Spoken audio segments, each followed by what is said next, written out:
Alright, so we are gonna head into Elite today. Let's see where the character is at.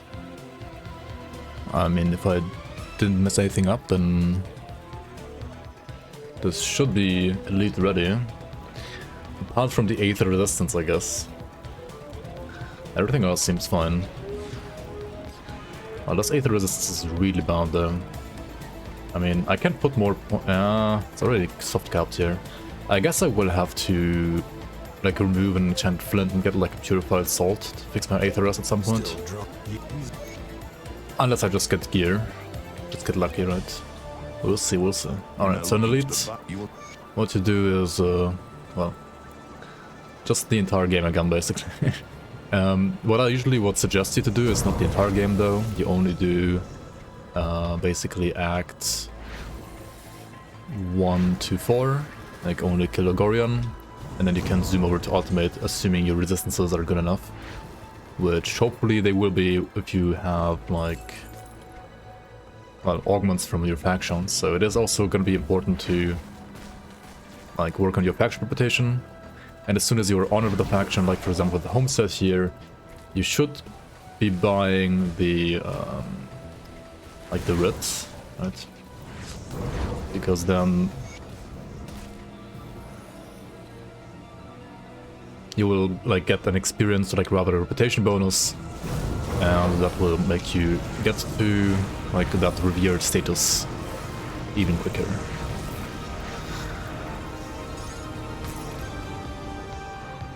Oh, you can also use hotpot. Use the sheepy rice cooker for hotpot. Nice. That sounds good. Yo, welcome in Magapur. Yo. Hotpot pog you.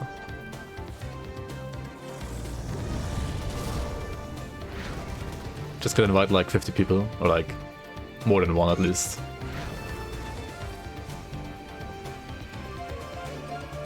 Hotpot is like cool once you're like, I feel like you need at least like 4 or 5 people, like at least, otherwise it's kind of not worth the effort, if you know what I mean.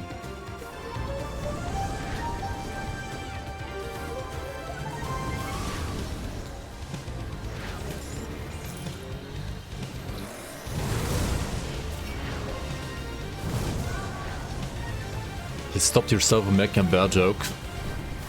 That sounds like a new thing. Are you okay? Is that really you?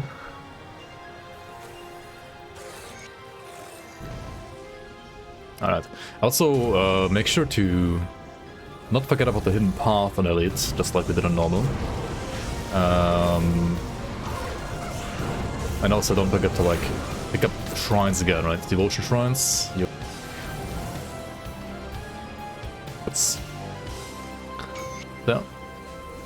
That's all we're gonna like still go to all the locations where you will find shrines. And I was gonna work on this one over here next, apparently.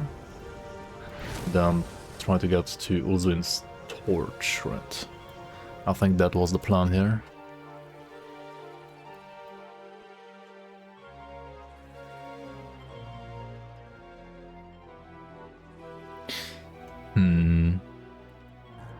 Alright, let me look at this real quick here again. So I had this like scuffed setup, which doesn't even like use all the points. Why did I never finish this? What am I doing here? So, I mean, yeah, you want Turtle, you want Giant's Blood, in my opinion, on this build as well, actually. Thermite Mine, Torch, Eldritch Fire. And then you could grab something like Chariot, right, for stun resistance. Now, Chariot for stun resistance means that you will, for example, not be running a Hawk, and potentially no Jackal either. But instead you would be running something like Throne. And now you still have like 5 more points to put to wherever you want to, honestly. And that could be Dryad for even more healing. Doesn't have to be, but it would be a good note to get.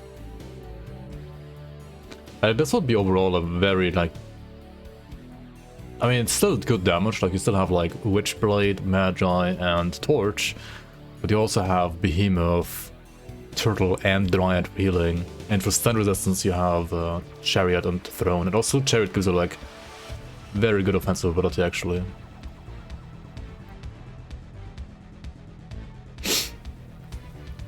You put the joke on Discord for later? Alright. Yo, son of the one, welcome on, welcome on. How you doing? But yeah, for now I'll just like straight up go for Torch and then probably like respec my devotions a little bit later. Because I still have like stuff like Spider right now, or Jackal, which are good early game, but unless you want the attack and casting speed, they're like not even that good later.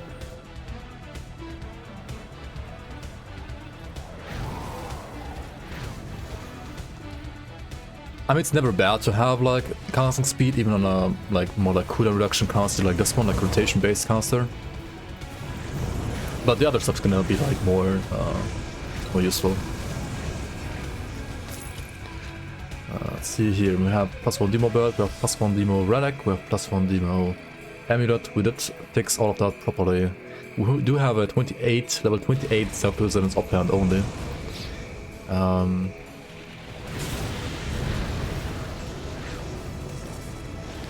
That is kinda, how do you say that, like low level. So we will go to Steps of Torment as well once we get to Act 2, like basically ASAP. Music is sick. I mean, good old Brood War music. Good old gamer boomer music, basically.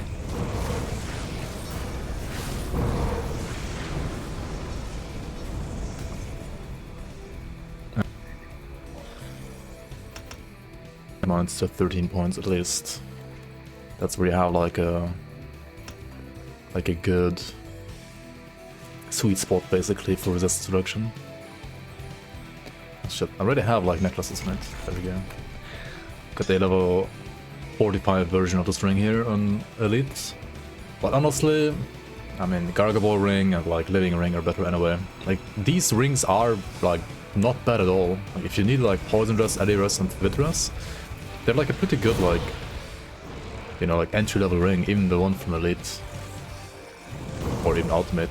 But nowadays, like with the expansions, I mean, since like over 5 years ago rather, since AOM expansion, well, yeah, Gargaball Ring and Living Ring are just like superior.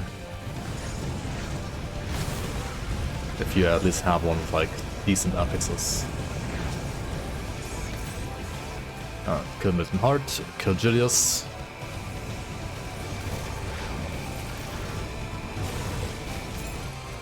Move over to Negan.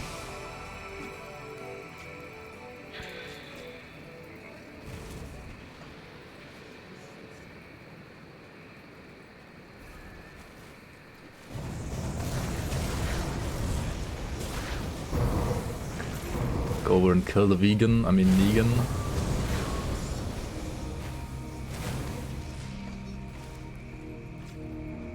And we wanna go into the cave in here because of the shrine.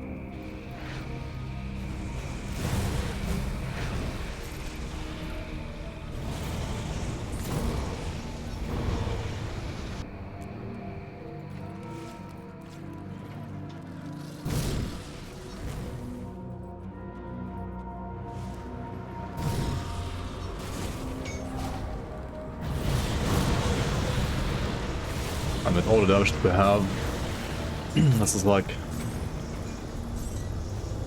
literally a walk in the park instead of a walk in a cave. One more here, then we can move on to the torch.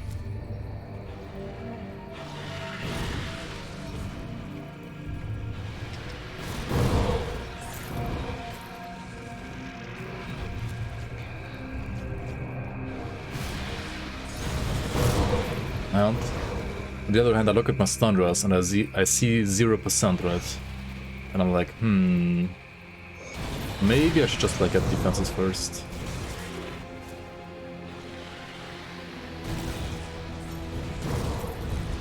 I get Throne and Chariot first.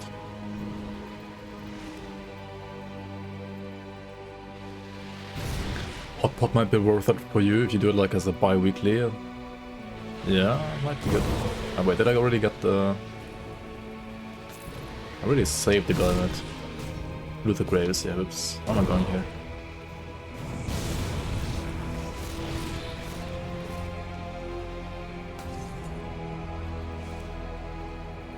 And you want a specific item from Forgotten Gods early, can you go there at level 1 and farm it there?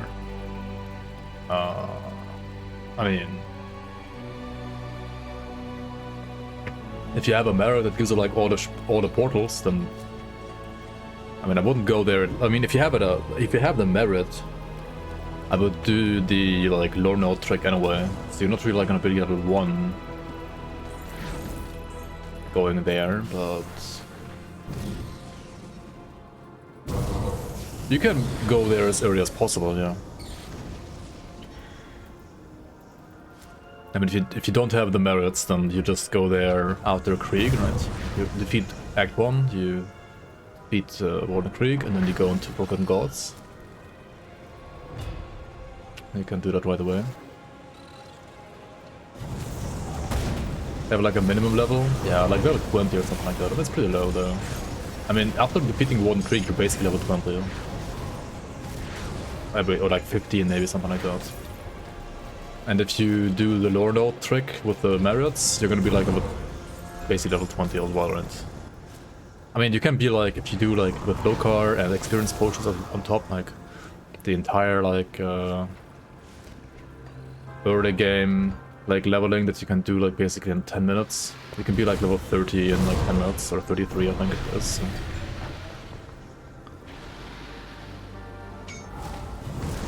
And if you go into Forgotten Gods and all the difficulty then you're gonna like get items for your level and like basically be able to use them right away. Yeah. You're gonna start an 8th race sorcerer and you seize the crumbs and drops good stuff. I mean, you should just like try to get there as soon as possible. Like I think the lowest weapon that she drops is like level 20. So as long as you're at least level like 19, it's like worth going there. Yo, Slimer91, welcome on. How are you doing? Yeah, I mean, usually by the time you get there, you're like level 20 anyway. Oh, and the item is level 20. Oh, hello. Level 20 or higher.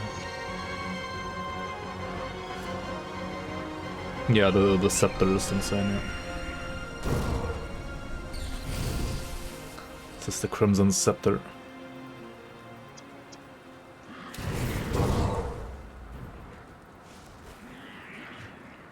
What music is this?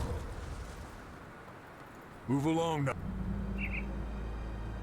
Wait, shouldn't you recognize this by now?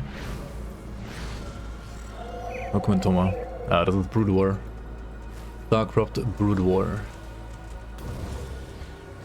Old but gold, I guess.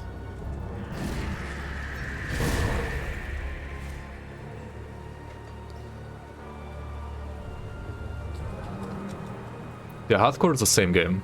Hardcore is literally the same game. But like, if you die in real life. I mean, what?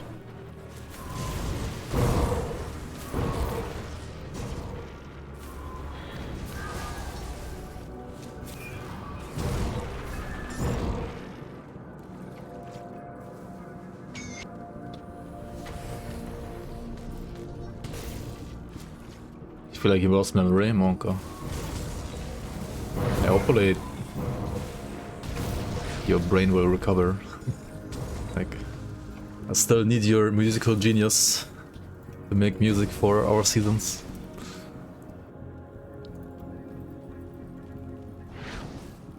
What brain? Wow. Toxic. But I wish I had a brain sometimes.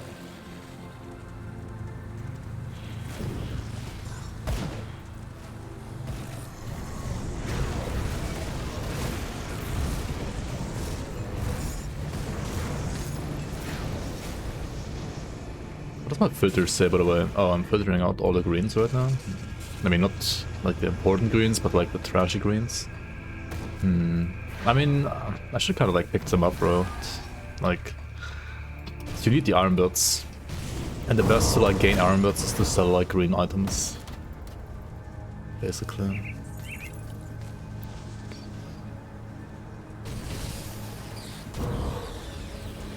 Yep, iron, yep.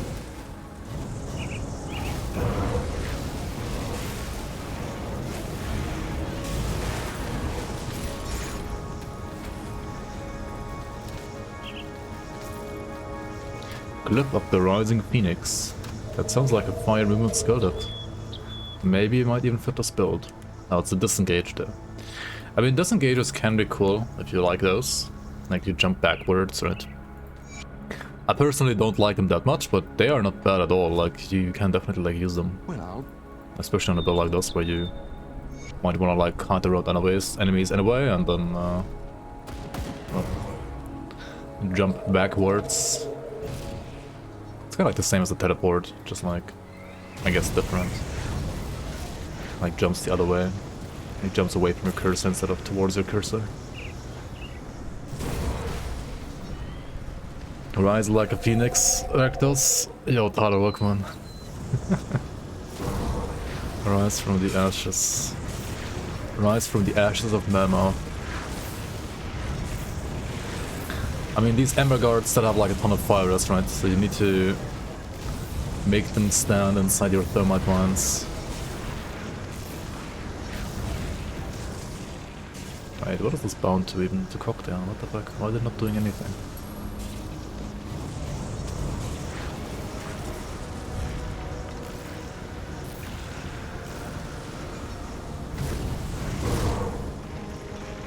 $200 fire rest XTD, yeah, pretty much.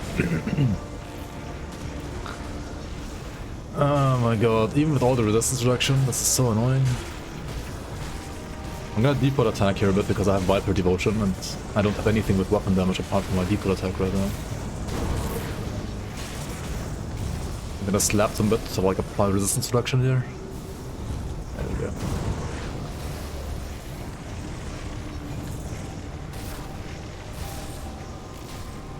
Remove this and then throw Grenado. Make it physical. I mean, it's probably actually quicker, yeah. Sweden when? Might be late. Or I mean early March actually. We'll see.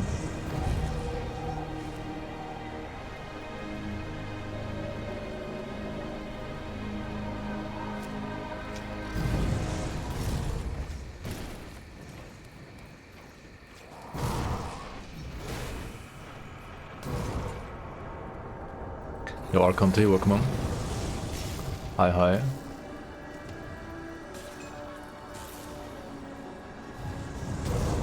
Also, what the hell happened with all my... Oh yeah, right, I was out of energy.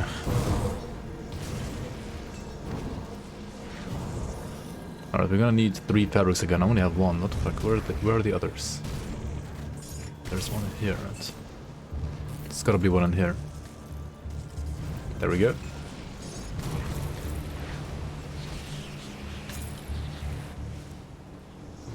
And the last one should be up here. There it is.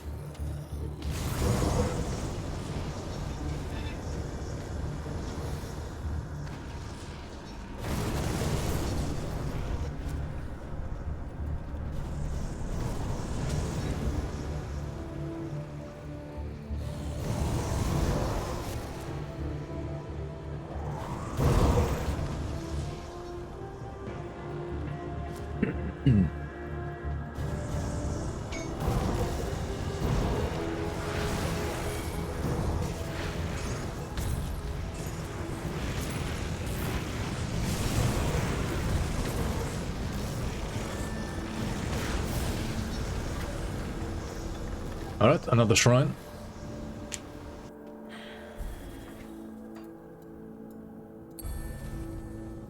Okay, we're gonna put 2 more into the torch. Just to get the active. I mean, maybe I want the entire torch though. Like, it's another like 100% fire and burn damage, right? That is pretty darn good right now at this point of the game. And it's gonna be like good at like a later stage in the game as well, but it's like especially good right now.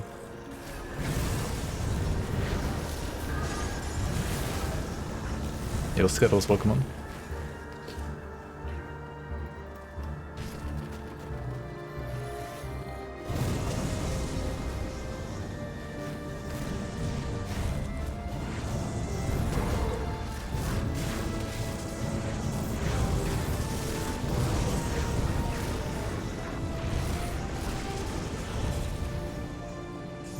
Grab all the lore. Lore. Wow. The lore is pretty good in this game, if you care to read it. There is no other presentation other than you reading it, though.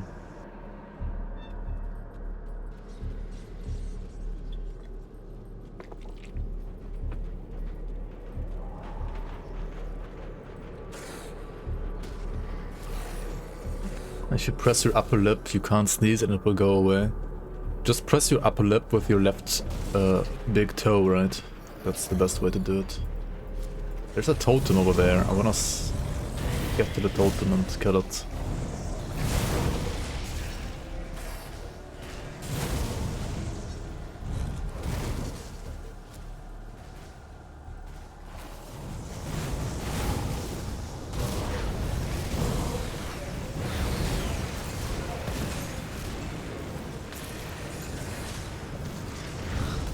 Hardest part of Act 1? I mean, not hard enough for Blackwater. Yep, cocktail, right, I guess. Not hard enough for cocktail.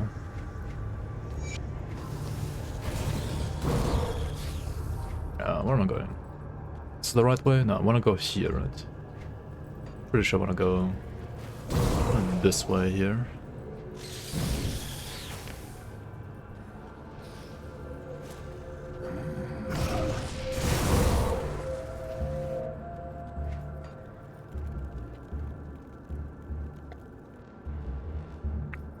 What the fuck? Yo, Xenonic, welcome on.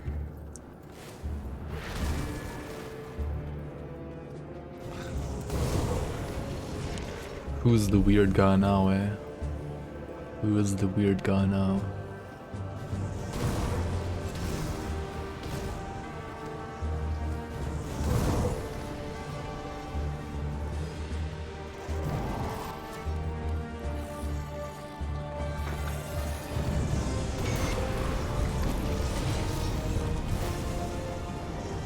Alright, push this to 13, right?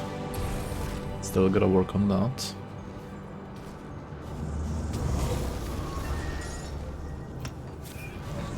Put some spirit every now and then, but mostly wanna put physique, I think.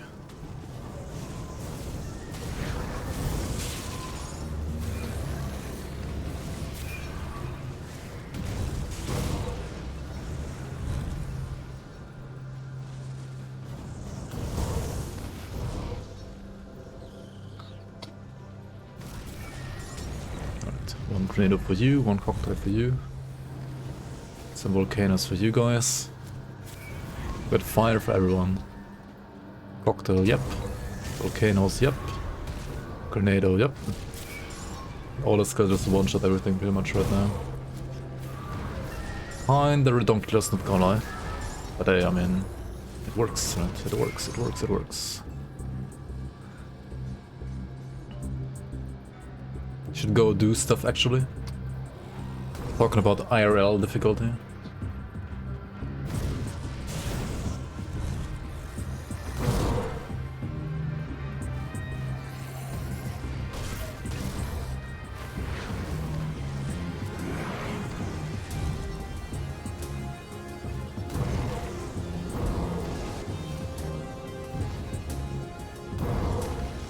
Dude, IRL only has like one difficulty setting as well, like, and it's fucking hardcore, man.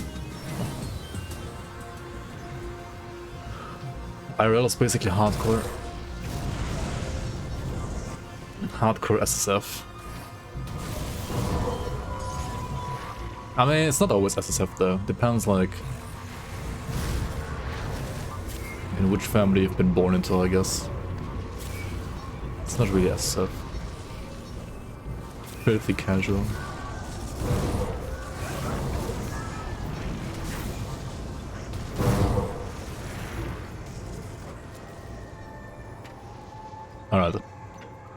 Hello. I've been expecting you as well, Warden Creek. How are you doing today? I have been expecting you. No, not my friends in Devil's Crossing.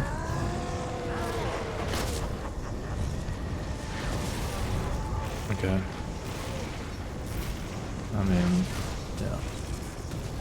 As I said, like, Elite is just like extended tutorial, right? Elite difficulty equals extended tutorial.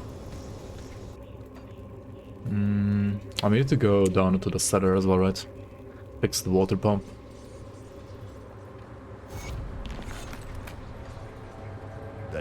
I need some time. So I want to make sure that you don't miss like any of these side quests, right? If you follow exactly what I've been doing here in Act 1, you will not miss any of them. Apart from the...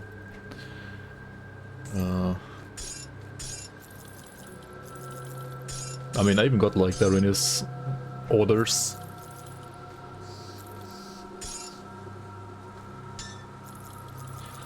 Which of course you could like use to make a deal with the Arrhenius to get the key to also do whatever it's called, like the Depraved Sanctuary.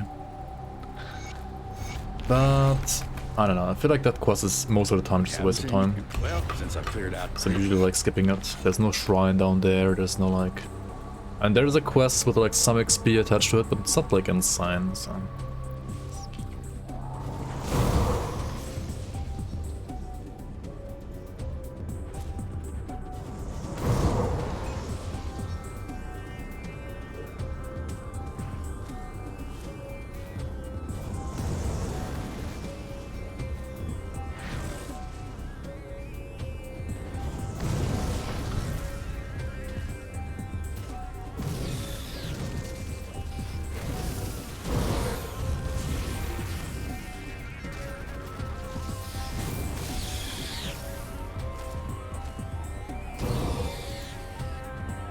The music, Brood War, StarCraft Brood War. This is the Sorc music.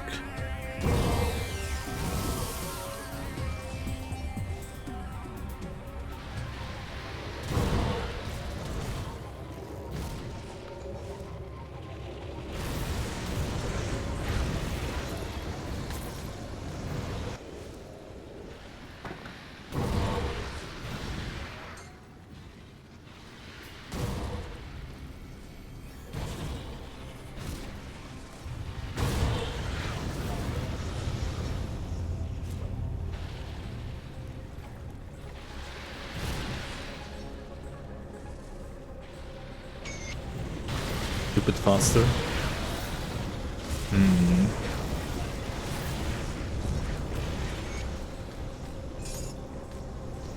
Alright. So we're done with Act 1 here now.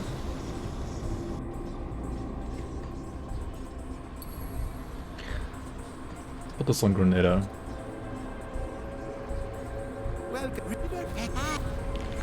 Got another skill point from this guy here. That's gonna be number 13 in Thermite Mine. Which means we're gonna stop, like, putting points here for now. Come see what's left of Northwest. See you around.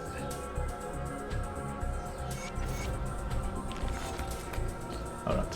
What do you want? We can just kill this guy.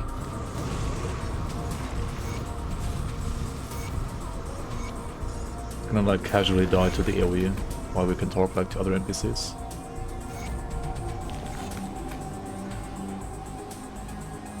Yep. Greeting. What's my reputation with these guys now? Devil's Crossing? Still only respected, what the fuck? Usually I guess you get like honored after doing Cronley, because Act 1 doesn't actually like, give them, What's with or like doesn't give you too much reputation with them. That's good there, because that's the warden's Because you get the reputation from killing outlaws and not from like killing a theory restaurant. Okay, 2 more points from this level. I cannot. Where did we go? Where did we go? Where did we go? With those points. Wanna work towards conversion, I'm pretty sure. Let's do that.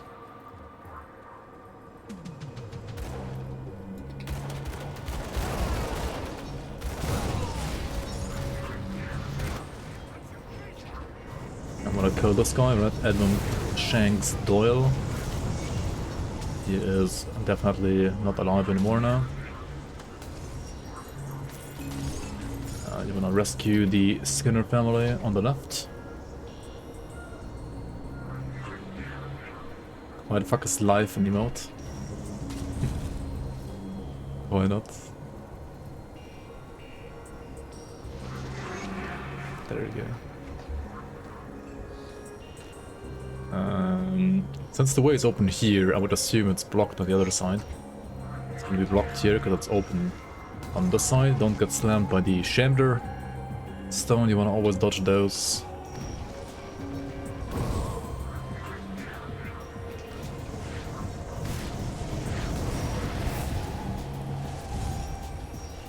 Because these can hurt a lot, even if you have like good resistances and decent armor, they can still hurt a lot. Alright, we talk to this guy, and then go to the cave here, because the cave again has a shrine. And you do want to like hunt all the shrines, you don't want to like miss any shrine, because you do want your devotions to be, well, like filled up as soon as possible, as quickly as possible.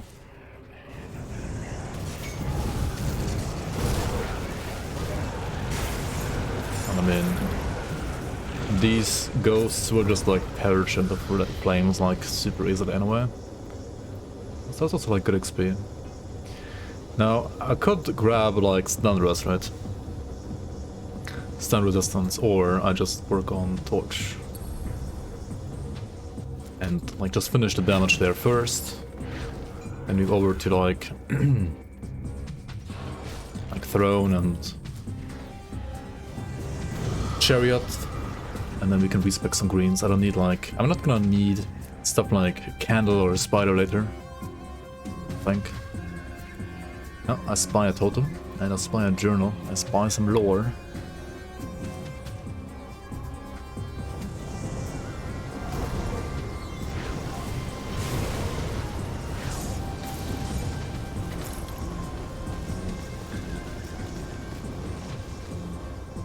Dude, Demolitionist is just like, damage-wise, this class is so ridiculous, man. It is insane. Absolute insanity.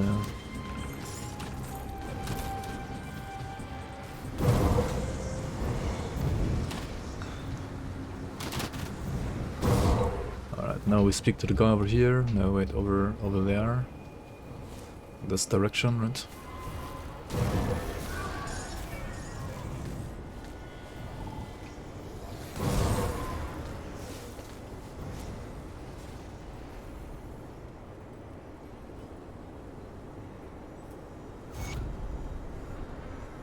Yep.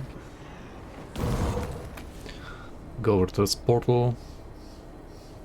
Speak to the guys on the left.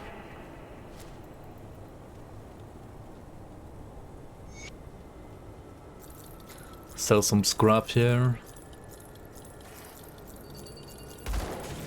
I'm only gonna like look for aether resistance, right? Like my gear is decent enough, I think, for the most part. Like I don't care about anything other than maybe like aether resistance.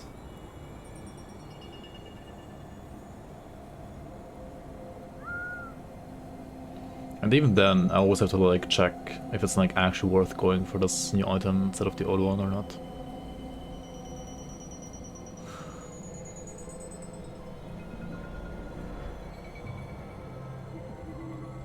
Signet of the Damned.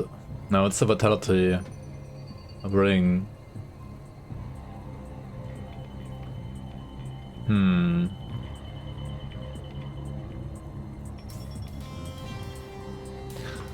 The funny thing is, once we're honored with Devil's Crossing, you can just use augments to like fix our res, right? It's not gonna be hard. Like as long as we don't like face tank all the aether stuff right now, and we don't die until we have like the augments from Devil's Crossing, it's gonna be like so easy.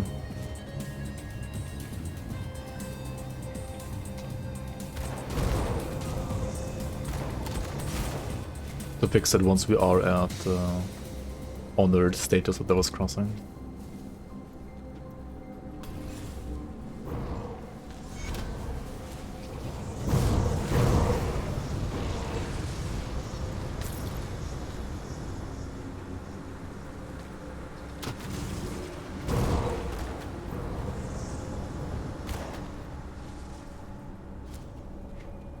Okay, so I could go into the mine, right? But honestly, it's like whatever. But we already had dynamite, we already cleared the way.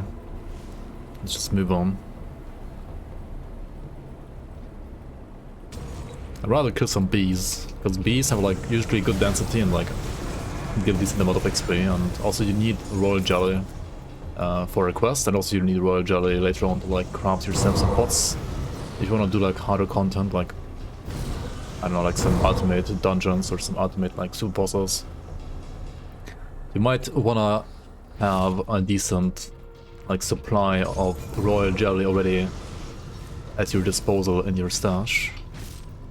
So you do wanna like attack all these like jelly clusters, like beehives, for potential royal jelly.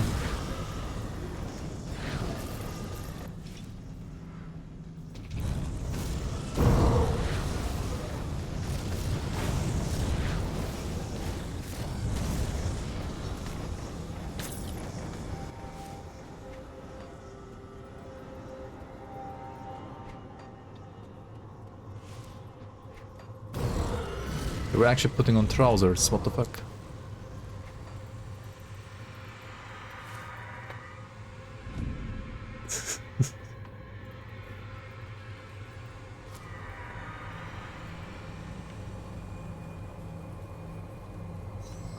To be or not to be is the first question on the University of Beekeeping entrance exam. The correct answer is to be. Okay. Okay, dude.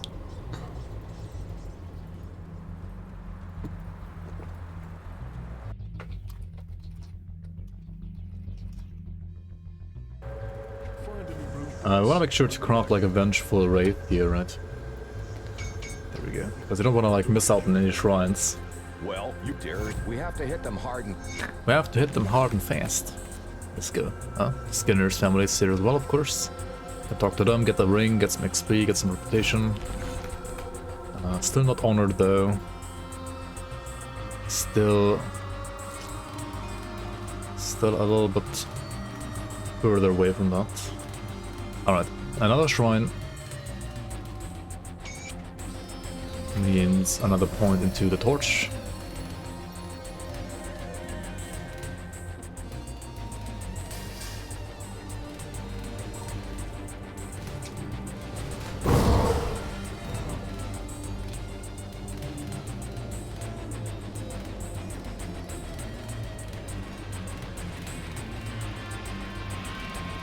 Keep your weapon.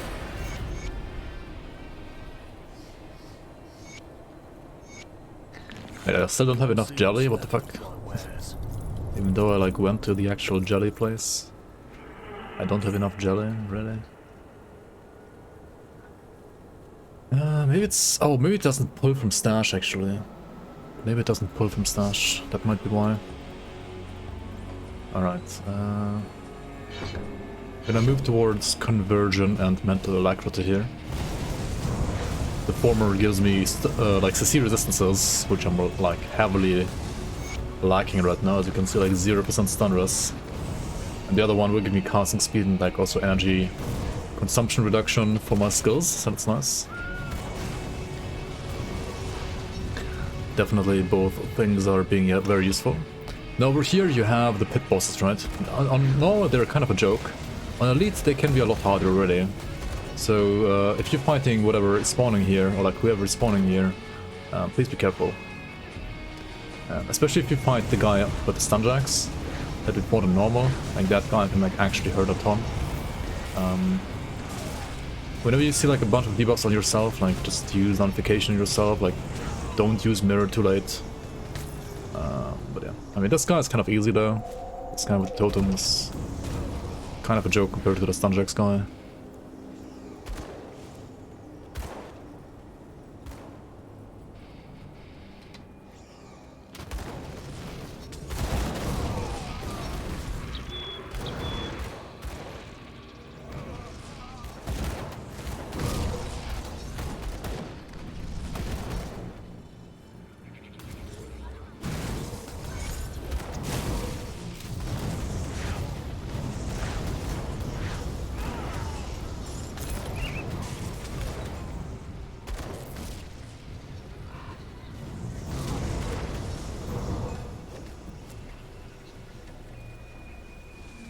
Alright, these shoulders are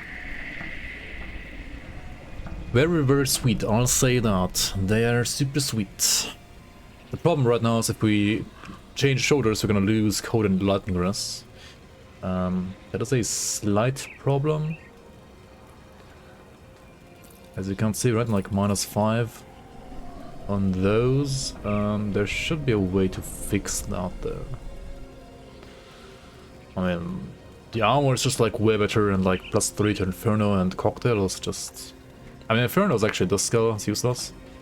+3 to Cocktail is technically also useless, but it gives me like 3 points to like spend somewhere else then instead, right? It's still like 3 skill points that you can instead like put somewhere else.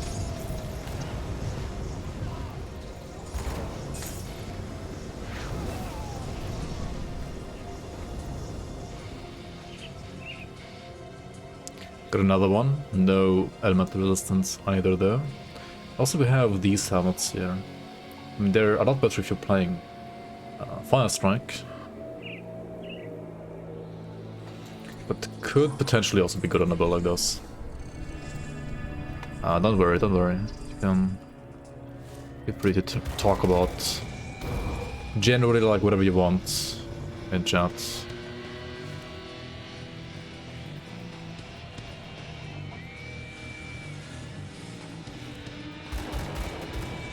People look at, I mean, you're not derailing more than Magnifer. Like, he's saying, I think the main problem is when people look directly at your Winky, they hear the whispers of an eldritch god in their head, driving them to the brink of madness.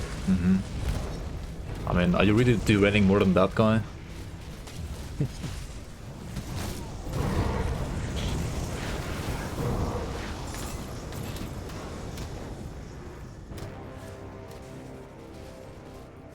And yeah, Magnifer wouldn't apologize, like why would he, right? Of course he's not. Alright, alright. We're gonna move over to the throne next now.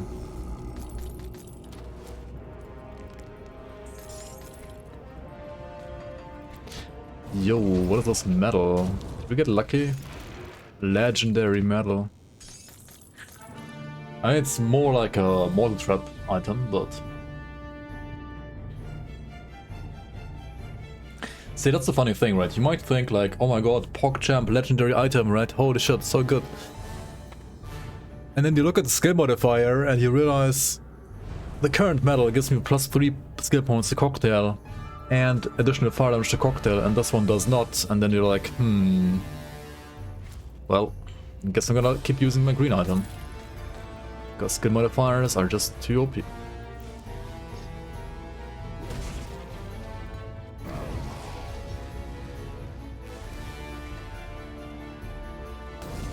Just too strong.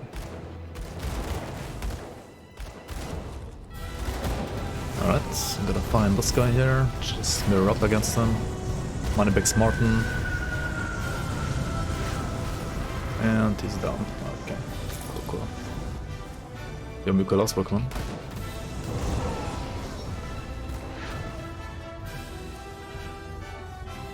Ah, you sent me your skit.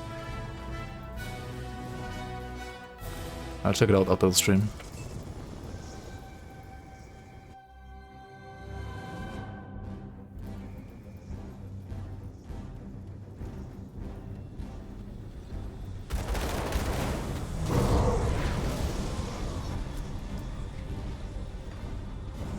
I mean, it depends, like, do we want to decide on what you wrote to me on Discord? I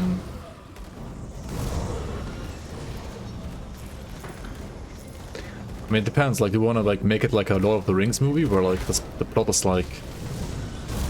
Okay, I mean, internally we can decide on that, right? Like, how we communicate to that to, like, the viewers, like, the players, right, is another thing, like, another story. You can still, like, decide on a plot element to be a certain way. That's probably better. But then, like, write the story in a way that, like, it still leaves up room for, like, speculation, or, like, people have to, like... You know, properly like decipher all the hints to like get to the actual truth, right?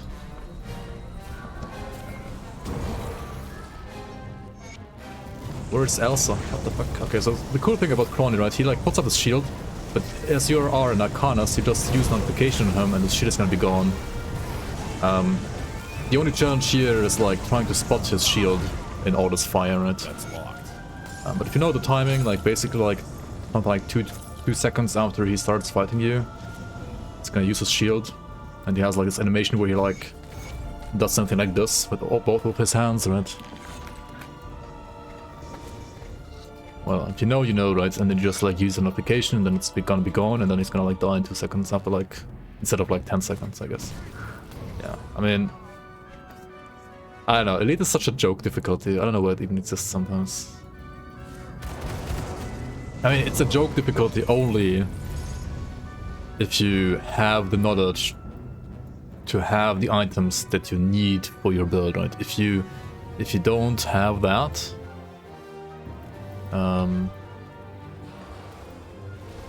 then yeah.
Oh my god, this is so stupid.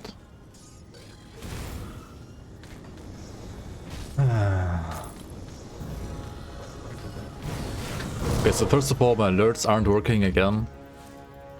And second of all, I'm getting fucking botted again. Like, what is this, dude? Already third time, like 3 times in like 2 weeks? Dude, somebody's like trying hard to either get me banned or to do me like a favor, I guess. I have no idea. It's weird as fuck. I'm kind of irritated that the chat is moving so slowly and then realized Eliminator doesn't seem to be here.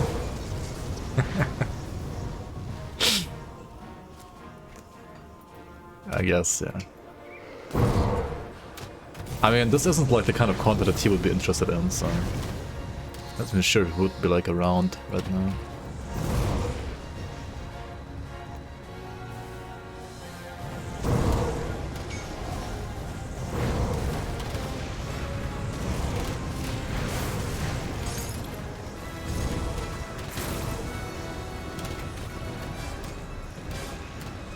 Up to climbing, alright, Maper, Zeron man. Have fun climbing those boulders or rocks or whatever you're climbing.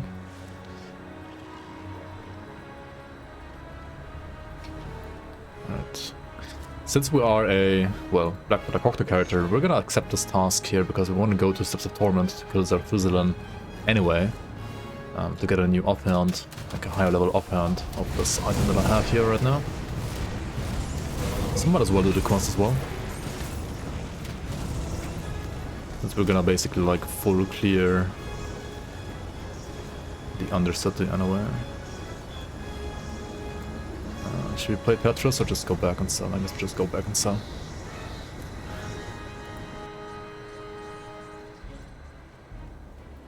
See anything? Go stream Hogwarts and get rated by friendly positive LGBT community.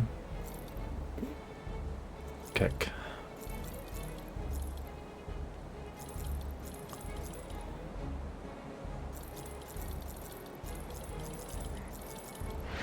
Is that game good though? Like, is it actually good or bad? Have you guys watched some people play it?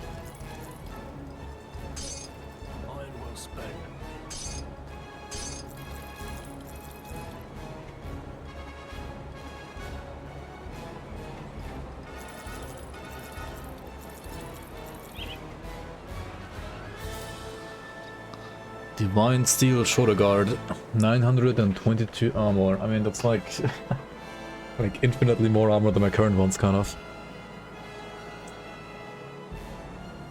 Elemental and bleeding resistance. The problem is I basically like perfected my resistances right now around the gear that I had, so sorry. Upgrading gear is gonna be not that easy right now. Like upgrading gear without like doing like sacrificing stuff, right? Well, the world damnation. Alright, we are finally on the Devil's Crossing, which means we should visit the Quartermaster immediately, buy this writ over here, and then check out the augments that they sell. So they sell basically like Vitality and Aether Resistance. I'm gonna buy like 3 of the Aether Resistance. This one is for pets only, unfortunately. You can also buy like more blueprints if you want. And now this one is a augment that you can like put on your rings and amulet on top of your component. And just like that, we have fixed all of our resistances. They are all fixed now.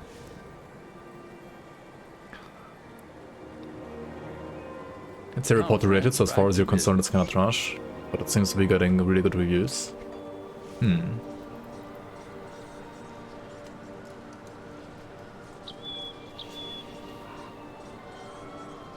Kind of 50-50. People also said Forspoken is good at the start.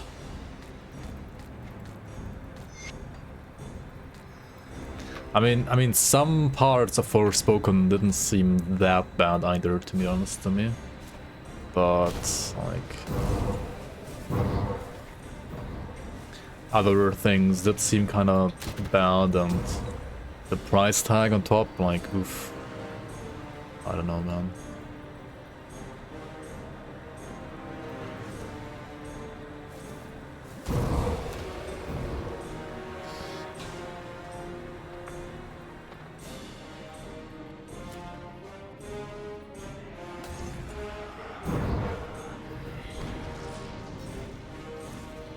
Overhyped people being happy about Hogwarts, it might be good. I mean... I don't know.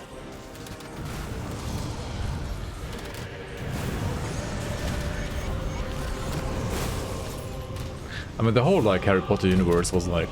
I don't know, to me it was like cool when I was like a teenager. Now it's like... I don't know, I don't really care that much anymore. Like, whatever to me now. I prefer like other fantasy worlds nowadays. I think others are more interesting than Harry Potter.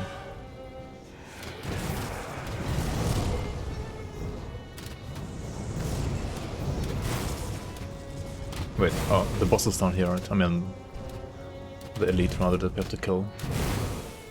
No more dread.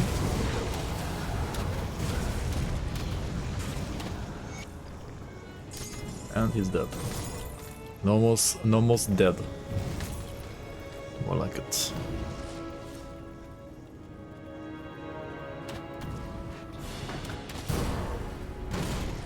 Alright, we're gonna leave a portal here. Go outside, get the waypoint, port back to this portal.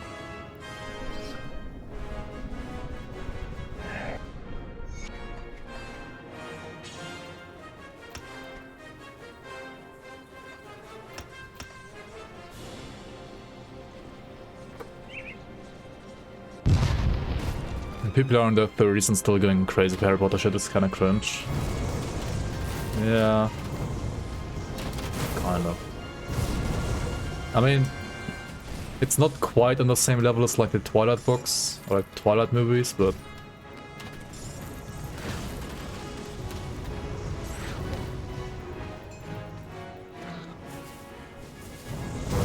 what are the new Harry Potters called again? Like Fantastical Beasts or something like that?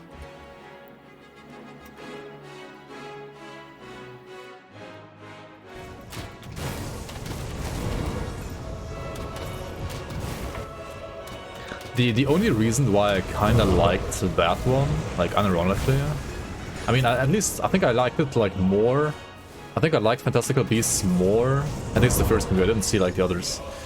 I think I liked it more than the later like Harry Potter movies, honestly. Because the later like Harry Potter movies, they just feel like Twilight basically. It's basically like the same as like Twilight books or like movies. More or less. And Fantastical Beasts was a bit different and thus like a bit more refreshing at first. And the actual like only reason why I kind of liked it in a way is because there were like many creature designs in that one, right? There were like more more different like creature designs in that one, so it was like a bit more I would say like creative when it comes to creature design only than like the other Harry Potter stuff. And like working with like monster design for example Grim Dawn for the seasons, right?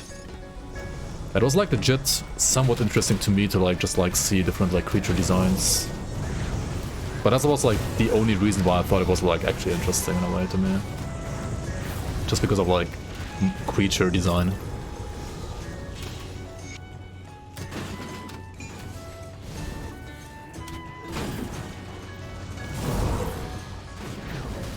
I could have 40++ guy on your Discord that seems to be excited to play the game. I mean,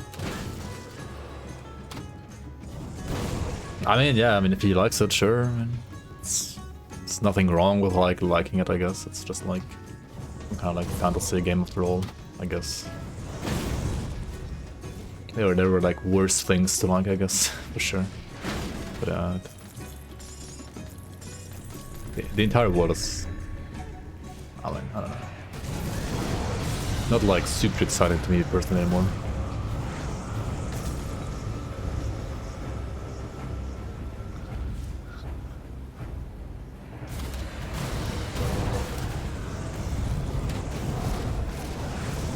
I mean, what else are you supposed to play like when you're like, or like do when you're like 40+? Like, do you have to like start playing golf or what? Like, is everybody like who's 40 or 50+ like supposed to only play golf or what? Like, I don't know, man.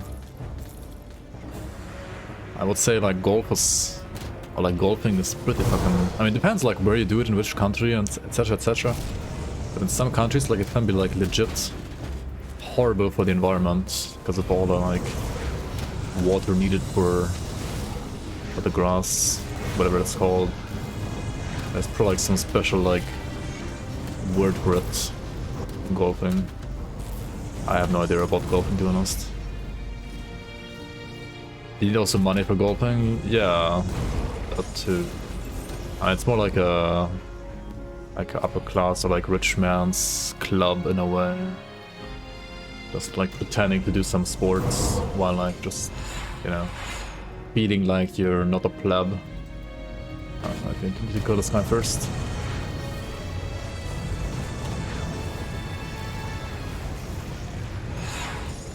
A cold stone, eh? 40k is also kind of cringe, yeah. It surely is very edgy. There is only war, haha.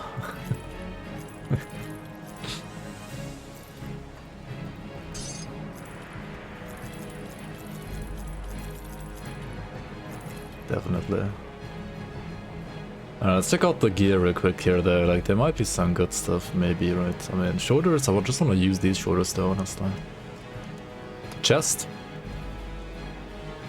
If we get something that has like poison and LA rest, right, then we can just use these. Poison, LA, or like...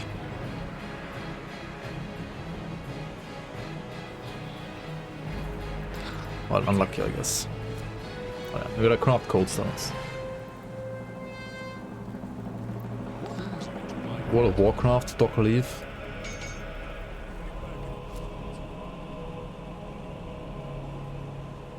Forty-K origins are very satirical. I mean, yeah, whoever is like unironically like identifies as a space marine hasn't understood 40k, right? And before like heretical statement, report to the Inquisition, right? Burn the heretic. What do you mean? The Emperor is bad. Or like rather, what do you mean like the people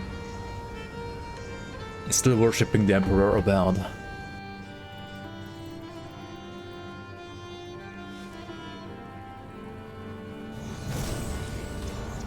40k teenage cringe, no, no, no, no, no. It's a proper, the universe goes to hell in a handbasket fantasy. I mean, honestly, it's not the most unrealistic of futures. Like, let's be real. It's not the most unrealistic of futures.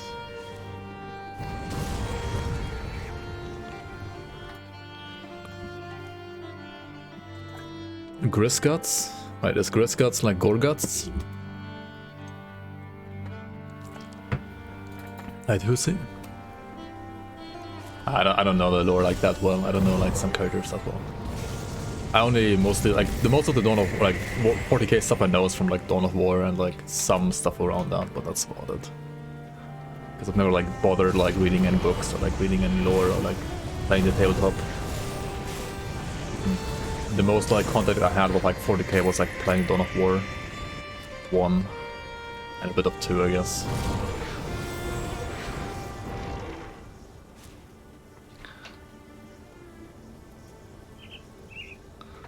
Senior citizen edgelord. I mean, you gotta have some life goals, right? And I mean, I wouldn't say that's the worst one that you can have. Definitely not.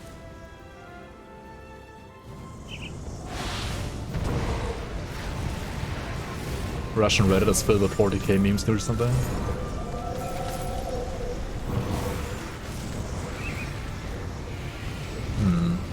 I mean...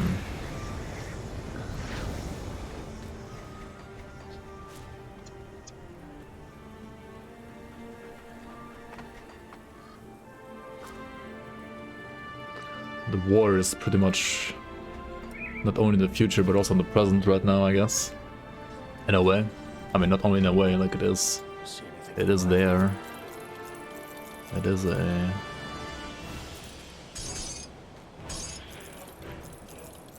Definitely unfortunate reality. Yo, Plasma, how you doing, man? How are you doing? Welcome, welcome. Oh, you know about Warhammers mostly from video games? Yeah, pretty much the same here. I mean, I watched maybe like some lore video on YouTube and like play Dawn of War and that's about it. Oh yeah, you love Dark Tide, right? So that's right.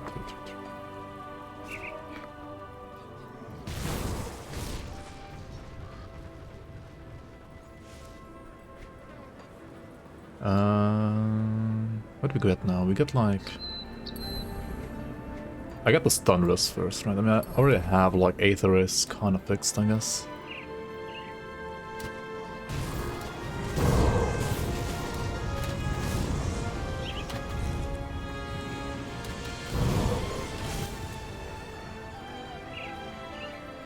Nothing worse than a 40k fan who doesn't get that Imperium is not a role model.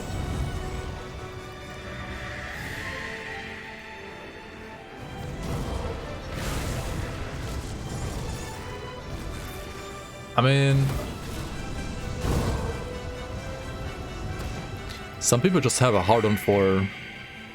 like fascists, I guess, I don't know. It's unfortunate reality as well.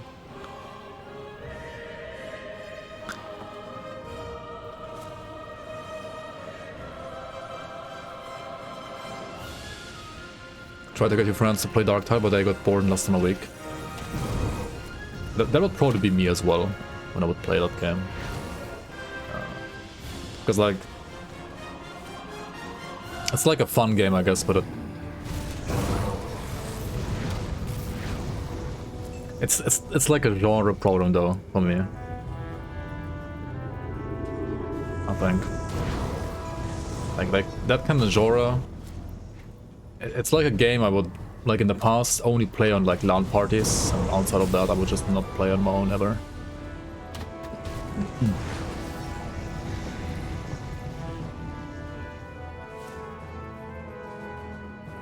Yomigok, welcome in, welcome in.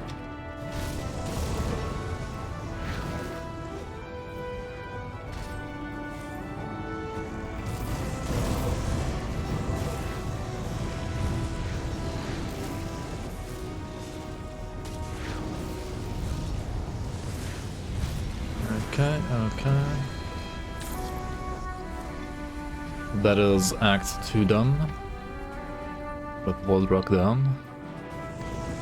Dark Tide has great core gameplay in my opinion, seriously, but it's pretty broken at its edges. It will hopefully be excellent overall after another year of ongoing development. Yeah.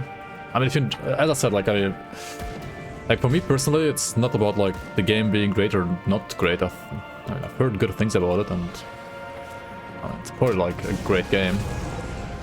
It's just like no matter how good a game in that genre is, the genre itself would just like bore me after like a couple of rounds, I think.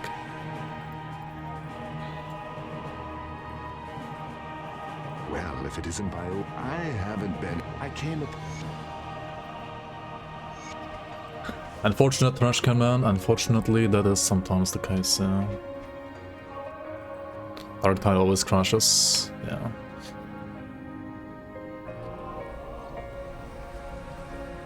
It lacks all the features, gear progression, and class right from Vermintide. Yeah, I've also heard that like it's basically so far a worse Vermintide. I mean, like different fantasy, of course, but like feature-wise worse than Vermintide so far.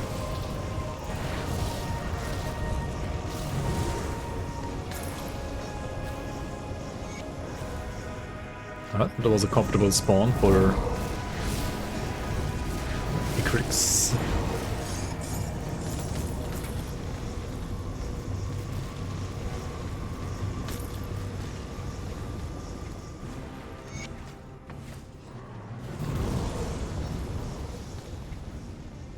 Okay, now we just want to go up to the shrine, get the shrine, right?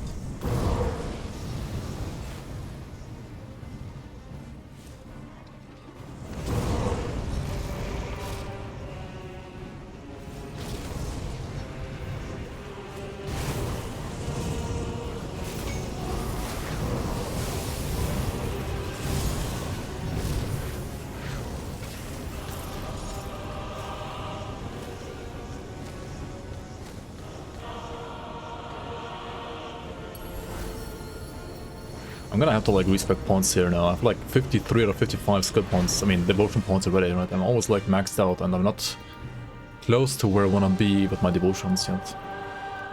I might have to like take out the torch again when I'm like rearranging my devotions. It's kind of crazy how many devotions you get like so easily and so like I'm only level 61, right? 61 and I have 53 or 55 devotions. It's kind of ridiculously easy. Yeah, Ovid Dorper, work one.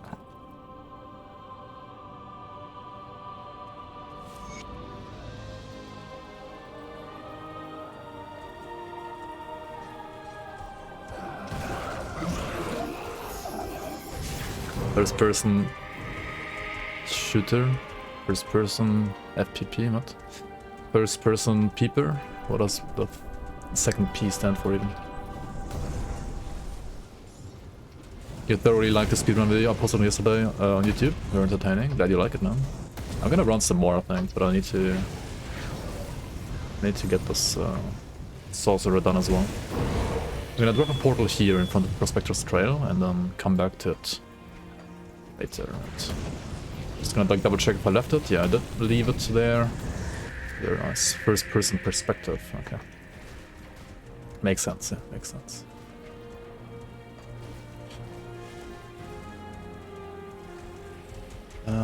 Where are we going here?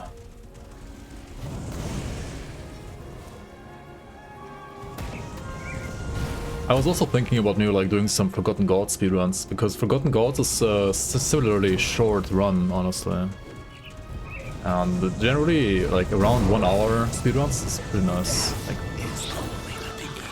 I mean, I could also like try some more AOM runs again. The one I did back in the day was like 1 hour 47, I think, or 48, something like that.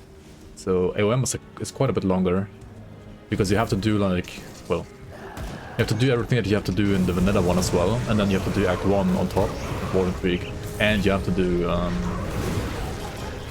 well, like all of Act 5 and 6, of course.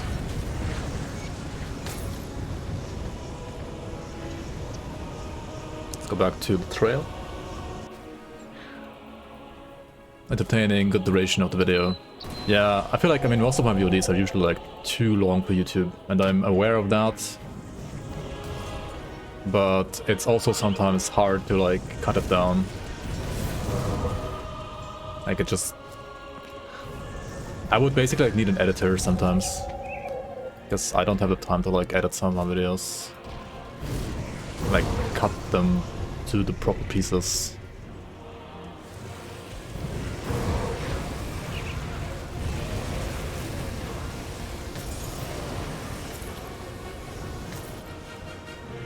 But I mean, just not like economically feasible for me right now to hire an editor. It's like not really gonna be possible right now. UBR dude, welcome on, welcome on. Thanks for the follow.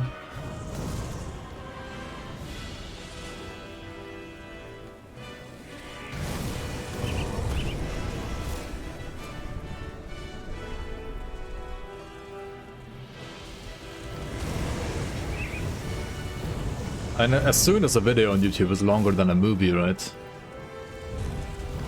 So like longer than 2 hours, basically, it's a no-go, kind of.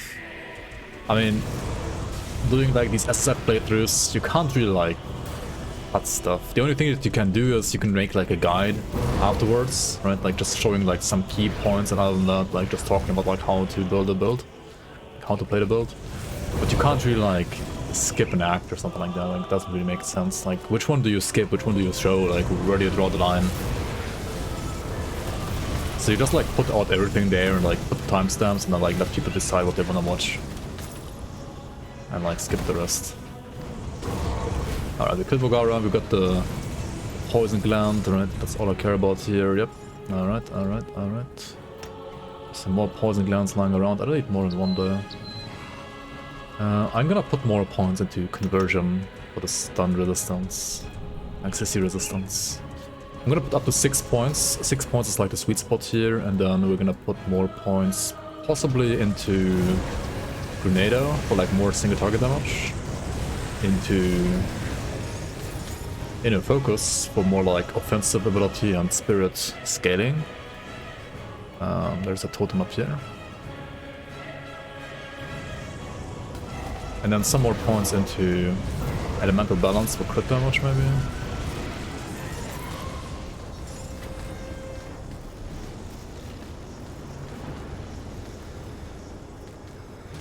You watched all 12 hours TS gains retrospectives. Holy moly. Recently you watched a 12-hour RuneScape video. They don't even play the game. Bang. I mean, you don't watch it in like one go though, right? Like you watch it like an hour per day or like 3 hours per day maybe, I don't know. Or 4, I don't know. Like while gaming.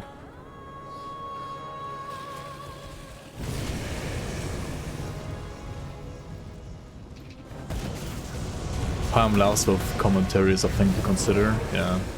It is also a lot of work. Like if I do that, I might as well just like do like the guides that I've been doing that are like maximum like... I mean, ideally there should be like 30 minutes. But some of them were like almost an hour as well.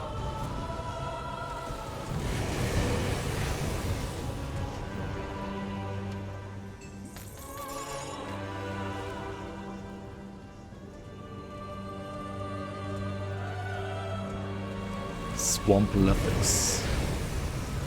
Huh.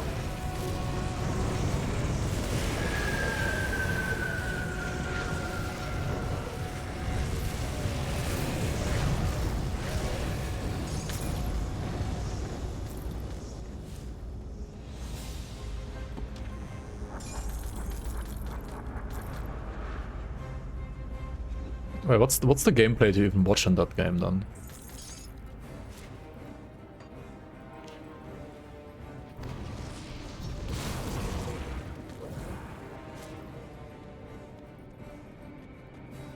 Yo, Iwas, thanks for the prime. Welcome in, welcome in. Much appreciate the support. Welcome in to the Bloomers.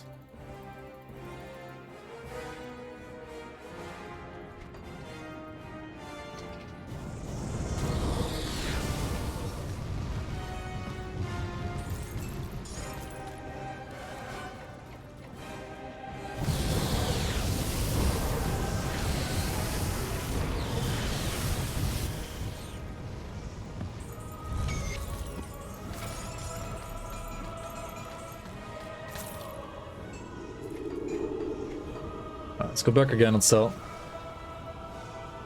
Gets a little annoying sometimes to like go back again and sell all the time, but you know, you need the iron bits. You're gonna need like all the iron bits to like buy all the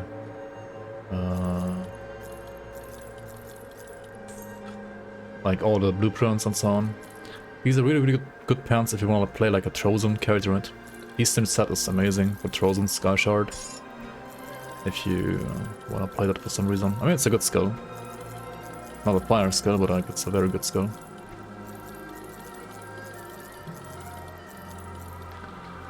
For the most part, I'm not even gonna like bother looking at items here.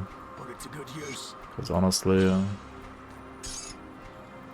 gear is basically good enough as it is. To good use. But if your gear isn't as good, and you're lacking like some stats, like defensively especially, then feel free to check out all the items. See what's left of my wares. I'm gonna still, wait, I should check out this helmet if I get it right. Flesh warped cask is really nice to have. Got the same chest again, but it's worse, like has worse rolls. Huh. Put it to good use. Well. Alright, let's go back to the Pine Bear and stuff.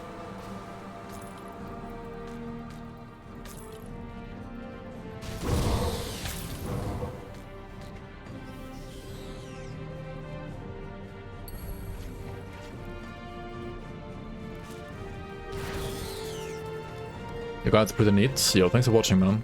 Glad you enjoy the content. Very much appreciate the support.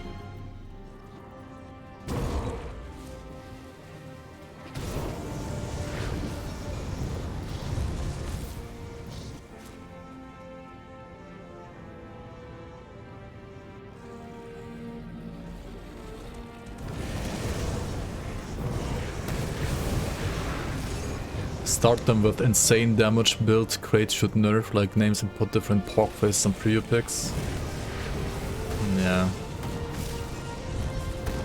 The thing is, like, people like you and me might not like those thumbnails and titles and think they're like kinda cringe. But unfortunately, like, for the broad audience, those titles like kinda work.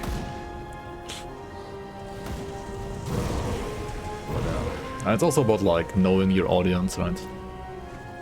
Like if I did that all the time, then I think like some people would like legit unsubscribe, right? I mean, people also already like legit unsubscribe whenever like I post Path of Exile content. Understandable, I guess, in a way, but also kind of toxic. Got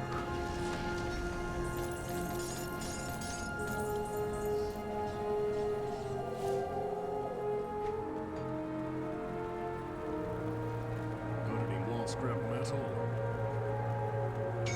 Go on now. Come see what's left of my wares.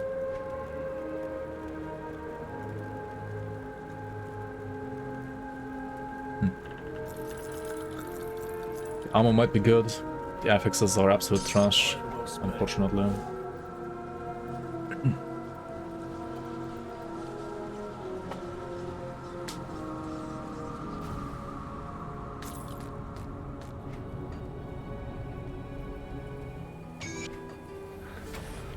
Okay, so we have arrived at exactly 55 devotion points. Now, I do wanna just respect my devotions, I think, right now. Because my setup is not ideal. My setup was like fine for like progressing up to this point, and it was fine to getting like to the torch and like other damage stuff that I want. However, now it is time to respec. Because you don't need more than 15 green, you don't need more than 8 red. So we need to be like a bit more efficient here. What we want to do is we want to remove the nodes from the torch first of all. Because the tier 3 is the most demanding one, it doesn't like give you an affinity, it only needs affinity. So if you remove that, you have freedom to like put whatever you like what I put first, right?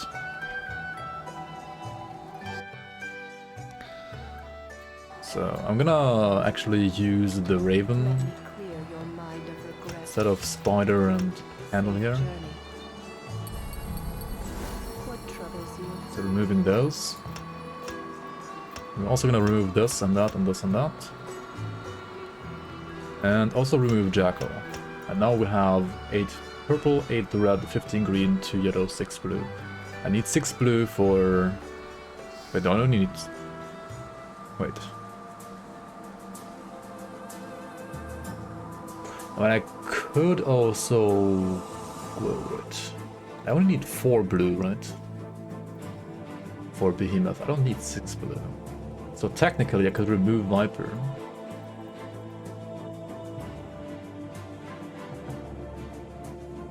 And add Jackal. But the thing is...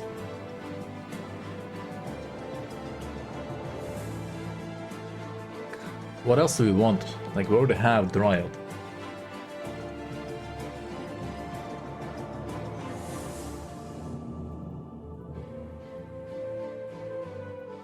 So I don't know, I think I like this more.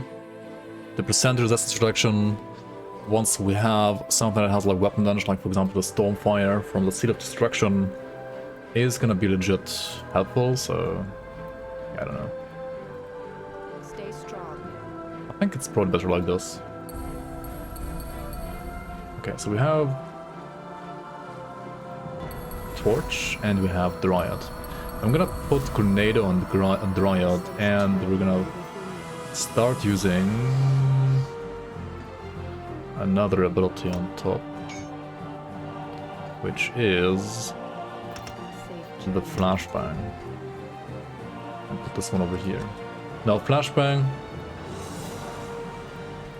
is amazing because it has defensive ability Shred, making it easier for you to crit, and also it has chance to make enemies fumble all of their melee attacks, like basically miss their melee attacks, and 25% chance to also like miss their projectiles basically. So I mean, yeah. Also, as you can see, we have higher stun rest now, we have a higher offensive ability after this change. About the same like fire damage, and we should have another, but we have another active field now from Dryad as well. So yeah, I mean, this should be just overall a better setup than before. Come see what's left of my wares.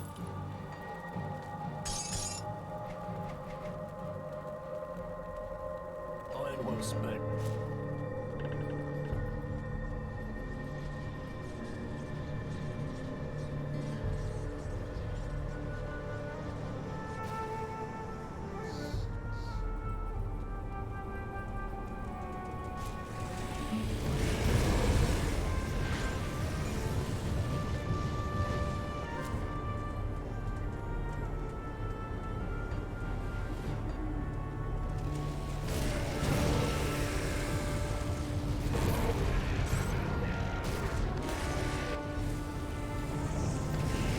After a month when you were missing, you got more Twitter followers than you had before.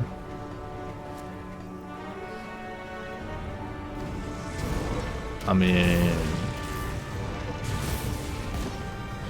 you don't necessarily have to like actively post stuff sometimes to get more followers, depending on like what you already like posted before that.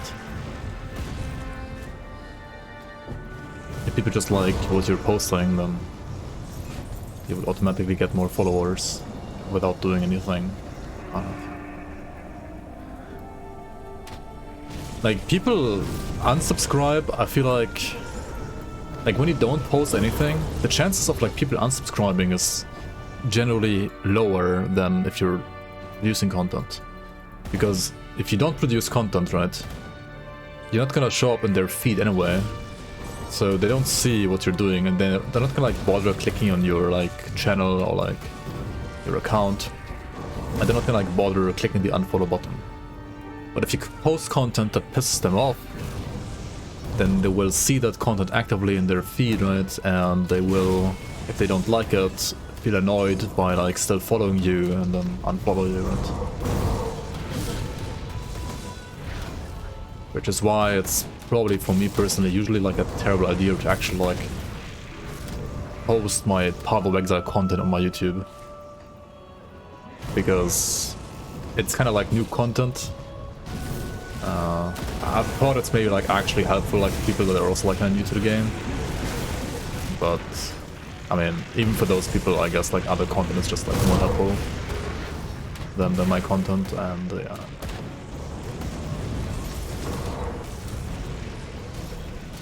It's basically like not worth posting because all it does is make me like lose subscribers.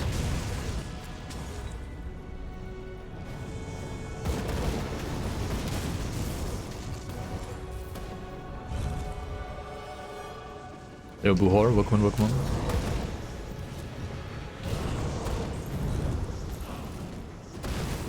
Can you do a doctor now? I'm gonna check it out after killing Logorium. I can tell you that.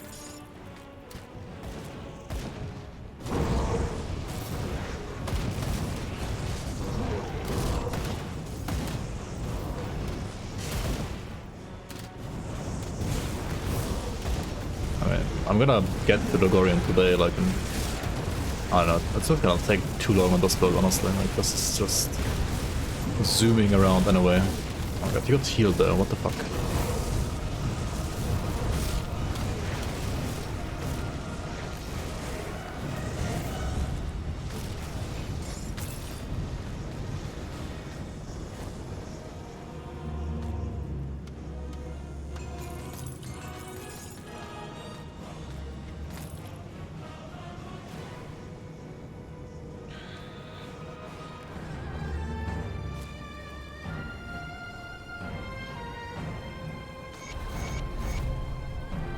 Alright.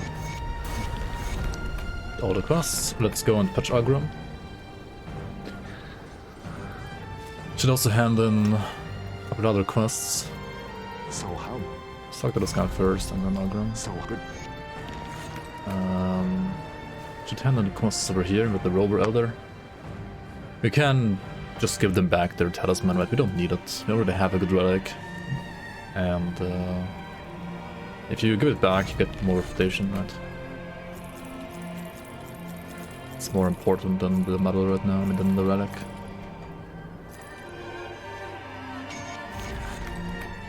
Let's go over here to Odakovia, hand in the quest there.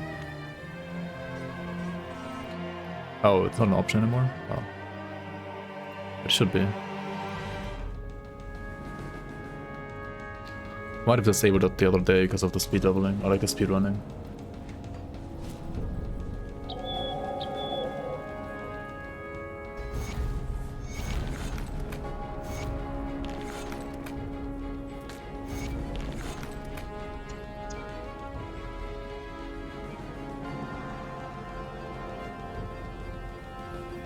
Did I finish 100? You mean level 100? Nah, it's just you kill Logorian and that's it. It was a like normal difficulty speedrun to kill Logorian, that's it.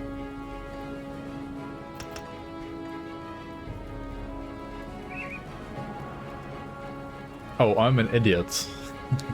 I mean, that's not news, I guess, but you gotta do a Coin Undercity, right? Whoops. Really forgot about that.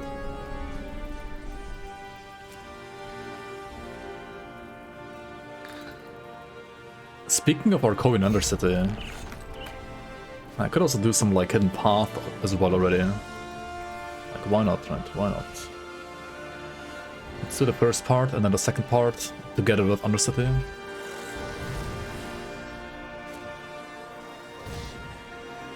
You have to do this one because it gives us a skill point and attribute point that we cannot get in any other way. So yeah, it is mandatory to do this.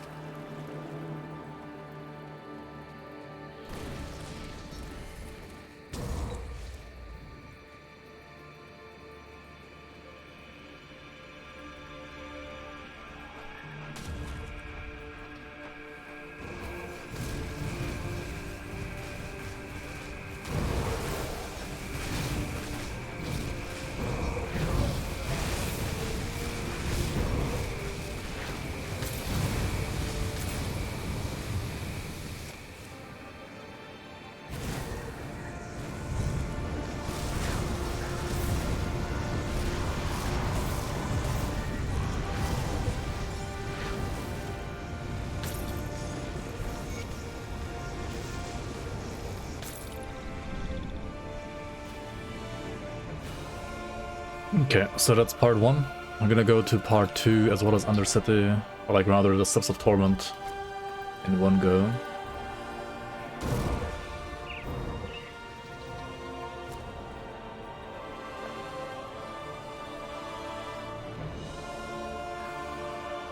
Which means we want to go left over here.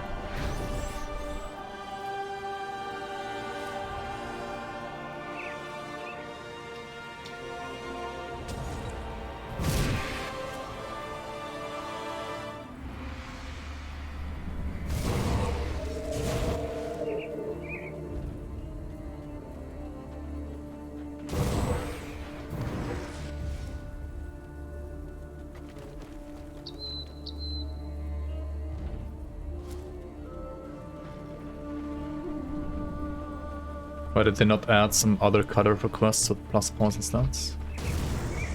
I mean, because this game is not holding your hand, that's why. It's kind of just like how it is. This game is not supposed to hold your hand.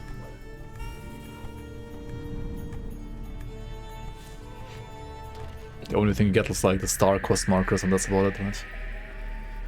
That's kind of all there is.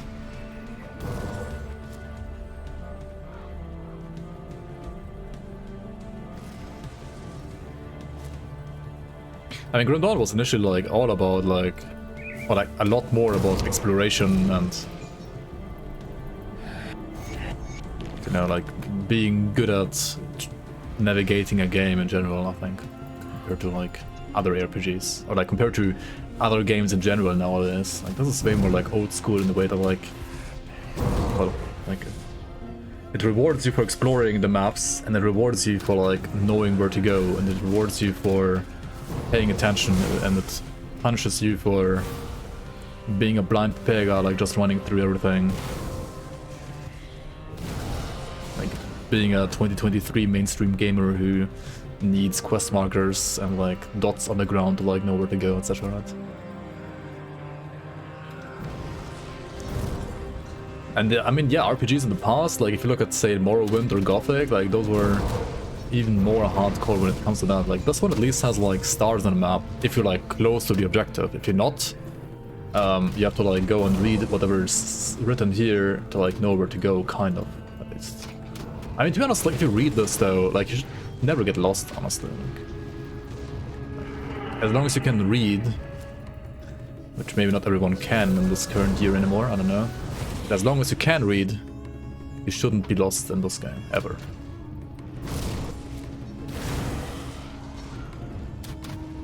There's a checklist in GRIMTOOLS though, yeah, like you can upload your character there and then like it will automatically like check which quests you're missing, give skill points. So that's helping. I personally do also think that Hidden Path in 2023, I think it should only be mandatory in like an ultimate. Normal Elite, like giving skill points is just cringe, I don't know. Like, the game has evolved since like whenever they added Hidden Path in 2018, I think. Or 2017. 2017 rather.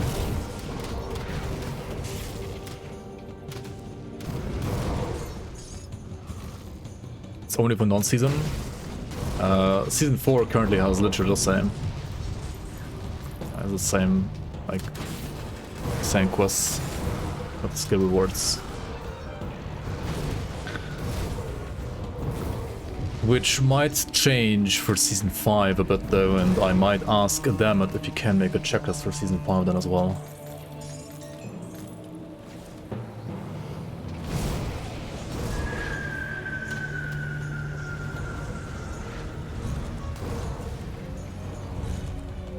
I guess it would be helpful for like people that don't want to read. I mean, okay, like those quests not being like marked is kind of, it's, you have to know it, right? If you don't know, then you don't know. Like there's no, it's kind of like hard to know. But yeah, it's basically only like finish all DLCs in Ultimate, do hidden path on all 3 difficulties, and do Shatter Ram and ultimate, right? That's all there is. Like, that's literally all there is. Oh, and I guess Kasparov and the weird, like, Hagra, whatever she's called, right? Kasparov quest and the Harpy quest, right? And those are a little weird. We got an offhand. We actually got the right offhand right away. That's kind of lucky. Oh my god, what is the streamer RNG, dude? I got Destroyers of Scorching. What the fuck? It's like the best in slot almost.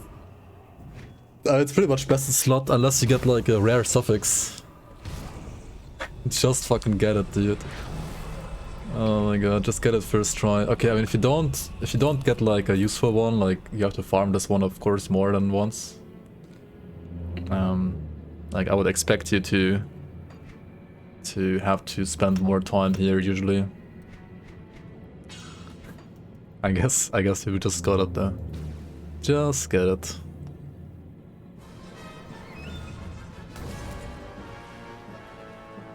Just get it. These are. I'll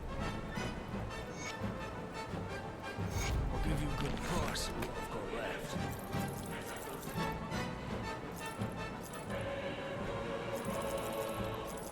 Time warped walkers. Oops, don't say blueprints. What are you doing? Oh wait, no, this was skeleton gear net. Yeah, already learned that one. It's good use.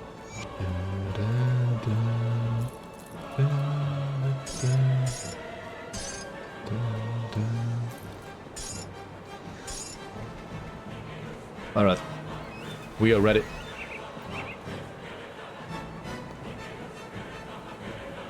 Wagner.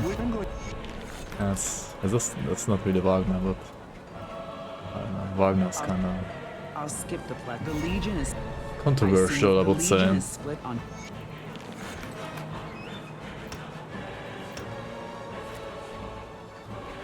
But I guess this part of the World of Warcraft music is kind of Wagner inspired, maybe.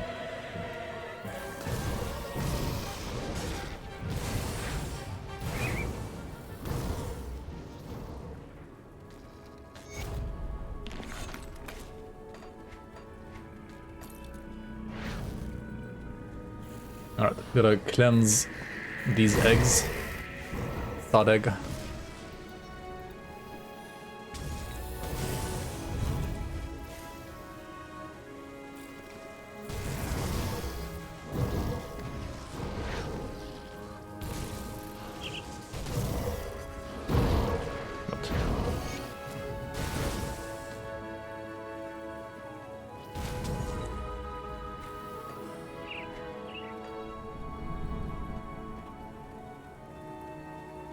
What's his theme? I have no idea.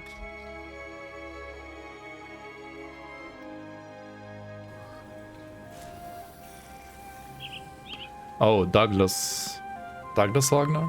What? Wait, who's that?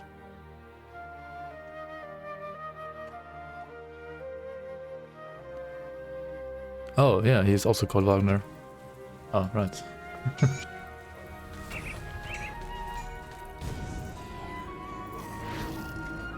Thought you meant a different Wagner. Yeah, I guess the guy is also called Wagner, yeah.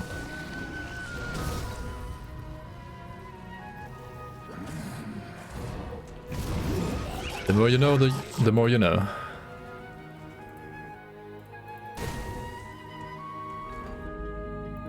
The more you know, the more you know.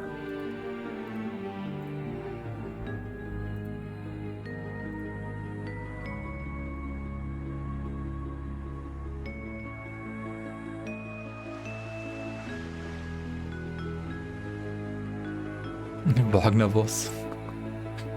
Wagner boss. Yep.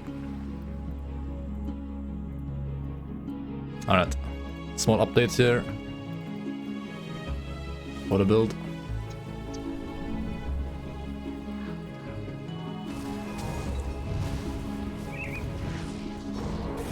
Let me through. What the fuck?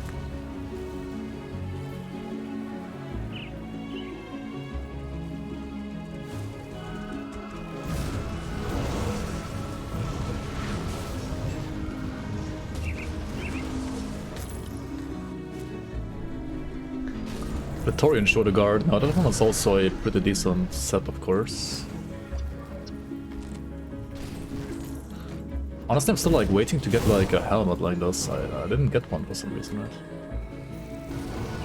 That's a convenient spawn for the cave. Streamer spawn.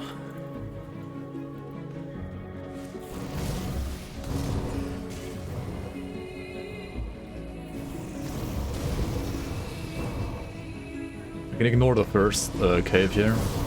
It has like nothing of interest.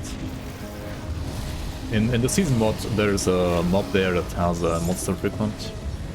But I mean, here it's like literally useless to go there. Nothing of interest there. We want to go into this one though. I mean, technically, I already have all devotion shrines, right? But technically, I could skip this one. However, Godos also has a decent ring. He might drop like a good ring. Let's see. And also, you might not have like all the shrines yet when you're at this point, because you, I don't know, you missed some for some reason.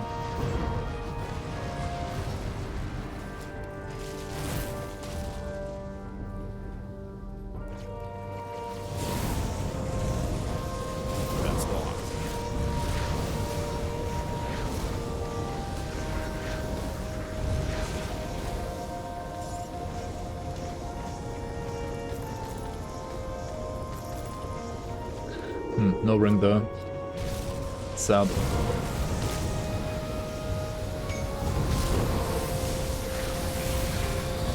I mean, it's still also like good to do shrines, even if you already have like all the devotion points, because they have a decent chance of like dropping blueprints. This one didn't, but like in general, they have a decent chance to like drop blueprints. And if you're on your first character, basically like starting to build up your account, you do want to like get those blueprints. Like every blueprint that you get is good. So yeah.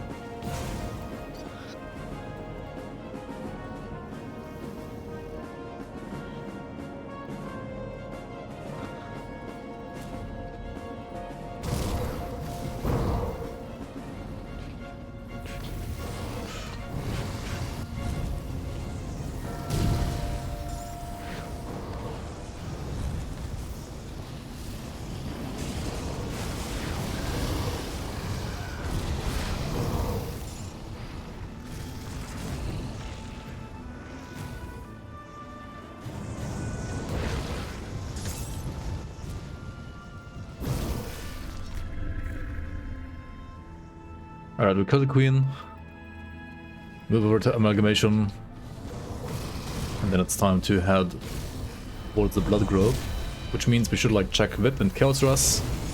I mean, those look fine though. Those look more than fine. Got like 30% overcap almost as well. How do you play this build? Yeah, I mean, you pretty much like put down like 2 Rs, like 2 thermite mines. Press like flashbang every 3 seconds and just spam like W and E, like spam your cocktail and grenade all the time. Kinda. Like you wanna basically like face roll, but you don't wanna like spam your thermite mines over and over unless the enemy like repositions, right? Like, you have to only like use thermite mines whenever the enemy repositions. And flashbang like only like every couple of seconds. Like for example, if you have it bound to this, right? It has a 2.9 second cooldown, so you want to like spam flashbang ideally like press flashbang ideally every 2.9 seconds as well. And whenever you have a downtime, you press your laser, right? You don't want to like press your laser over other abilities, because it's like less damage to the other abilities. But it's like nice additional burn damage on top. And like some fire damage of course as well. So yeah, you want to like use it only whenever like the other skills are on cooldown basically.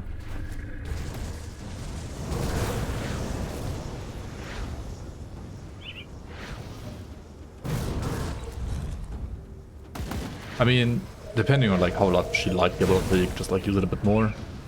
It is a very strong ability after all.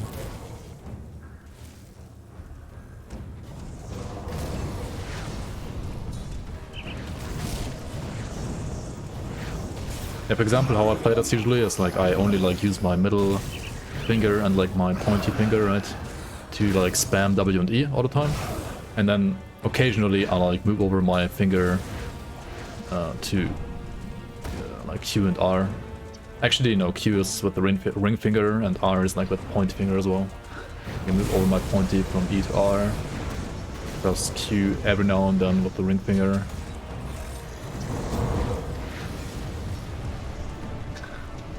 Giving the middle finger to all the trash mobs. Yep. Exactly.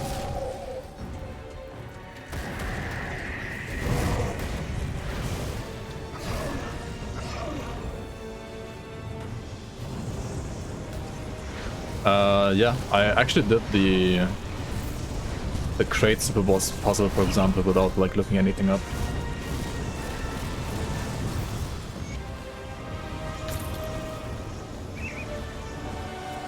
And I think also the bourbon clones. I was not able to figure out Lokar though the first time. Like Lokar was kind of question mark to me. Like the blue zombie, I never figured out the blue zombie.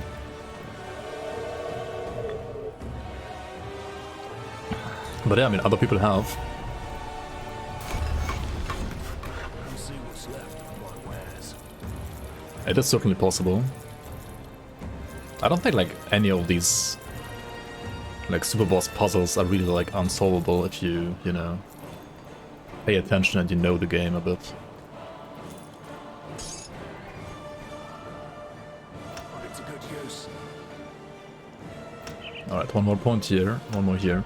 And I mean, back when I figured out, for example, the crate boss, I was like, I didn't know the game that well, honestly. Like, I was, compared to now, I was like a total noob still, kind of. I mean, not like total noob, I did play the game quite a bit before that, but compared to now, like, definitely like total noob. Alright, we're gonna still side with Kaiman's Chosen, right? Yeah. I have come.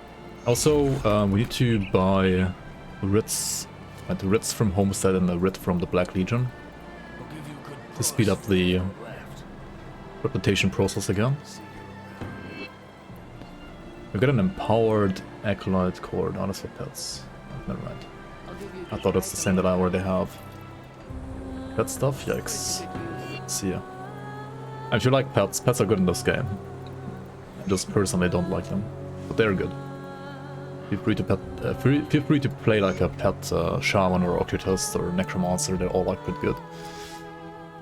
I can recommend them, even though I personally don't like playing them. But they feel good in this game. Like Grandon pets feel good to play on, I think. Like better than other RPGs generally.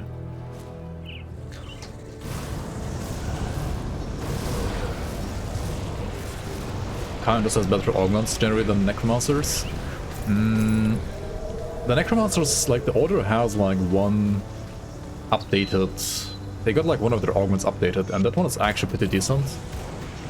I would say still generally like Kaiman has the better augments.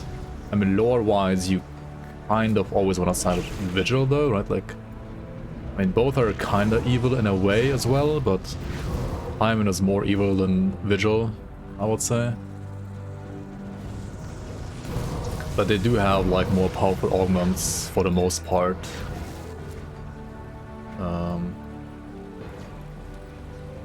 I mean, that said, the one like Vitality Aether augment, I think that the Vigil got now is pretty good.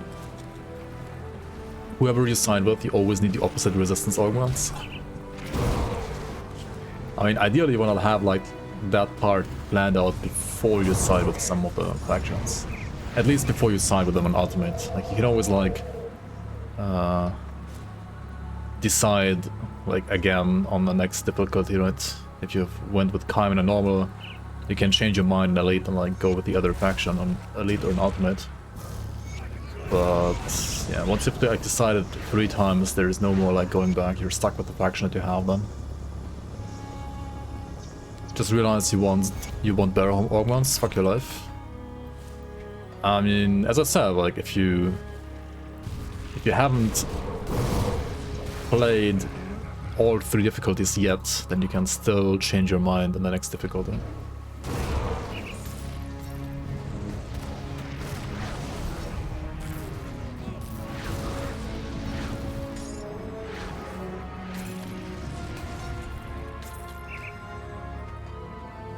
Yeah, Nigel, welcome on.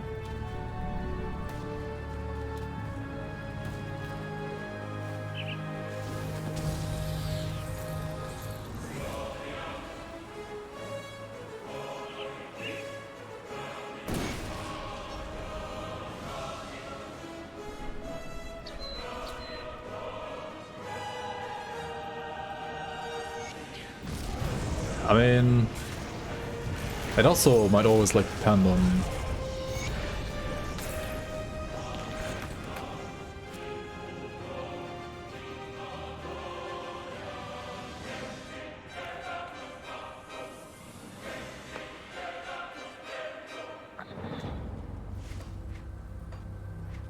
I want to say that.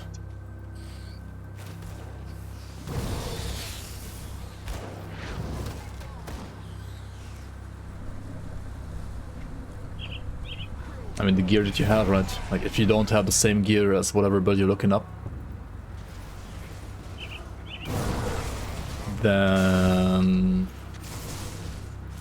yeah. I'm gonna leave a portal here. Get this portal, port back to my own portal. I'm not done Blood Grove yet. I need to kill Boilbar. I need to do the totem that I just saw. I need to save the farmers, right? Get 5 Black Legion insignias. Lots of quests in here.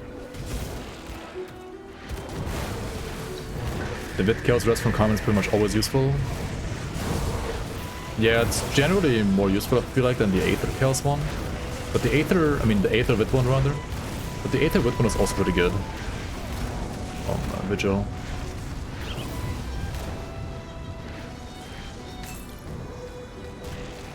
Ah, yeah, it's 9%. I'm not 7 now.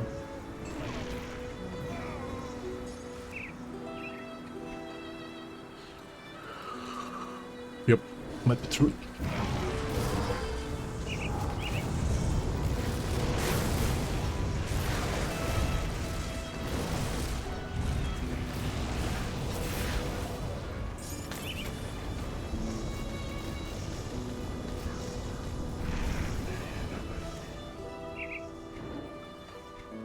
Why do I not use the Rainbow Filter mod? Yeah, I should be using it. Because honestly, even though I'm playing like something for like beginners, the Rainbow Filter mod is something that I would kind of like suggest for all beginners. It does help you like understand, especially the value of green items, way quicker and more easily. And I don't know why the game doesn't just have Rainbow Filter like as a default in the game already, to be honest. Alright, we got rewarded here with a blueprint from the shrine. Very nice, very nice. Even though the shrine is kind of expensive, to be honest, with the Seal of Binding. Still got what we wanted. But yeah, I usually, when I play vanilla, I want to keep the game as vanilla as possible. And I mean, I also like know the green items well enough that I don't need Rainbow Filter to understand the value of the items, usually. But even for someone like me, it would still like speed up the process a little bit, because it's a bit easier to just like spot the good affixes, or like good affix combinations. So in my opinion, it should just be like part of the base game. But whenever I'm doing these kind of playthroughs, I do still like to, you know, play like with not a single mod, just vanilla game as it is. Which might be a bit too stubborn. Because honestly, like, the Rainbow Filter is... It's not even like a real mod, it's just like one TXT file that you like put in a folder and that's it. Like, it might as well just be there, coming with the game already. But, any noselings in chat? Yeah, welcome in. Welcome in, noselings.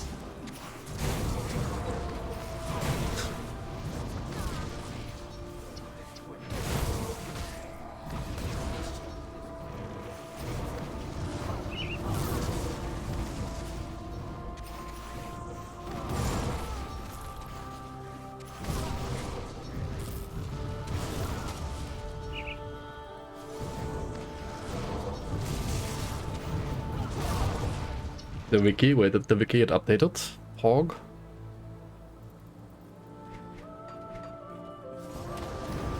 I mean, the wiki was like sometimes just like... I mean, okay overall, but sometimes a bit outdated, yeah.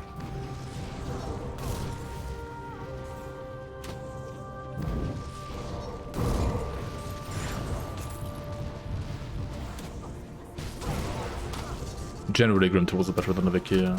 But some things aren't on GRIMTOOLS, so for some things you would still need the wiki, and maybe they have finally updated.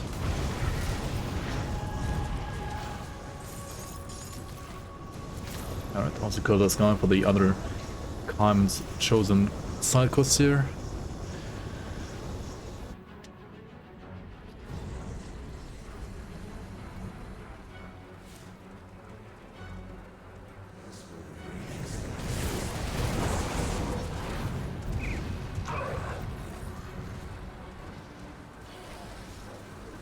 Remember when you were curious about min-max build and you would just make all items triple rare with GG stash? Yeah. I mean, I can understand that. The thing is, like, triple rare items, yes, they're super powerful, and it actually, like, also feels amazing when you, at some point, like, drop some in the game. But they're also, like, so ridiculously powerful, and you don't really need them, usually, for, like, your average, like, random gameplay. Really not needed at all. It's like in Lassie Pork, like trying to get like a 4 LP like Ravenous Void, right? Like you don't... It first of all, like, basically doesn't exist in the game. And second of all, like, you don't need it either. It technically exists, but the drop rate is like so ridiculously low.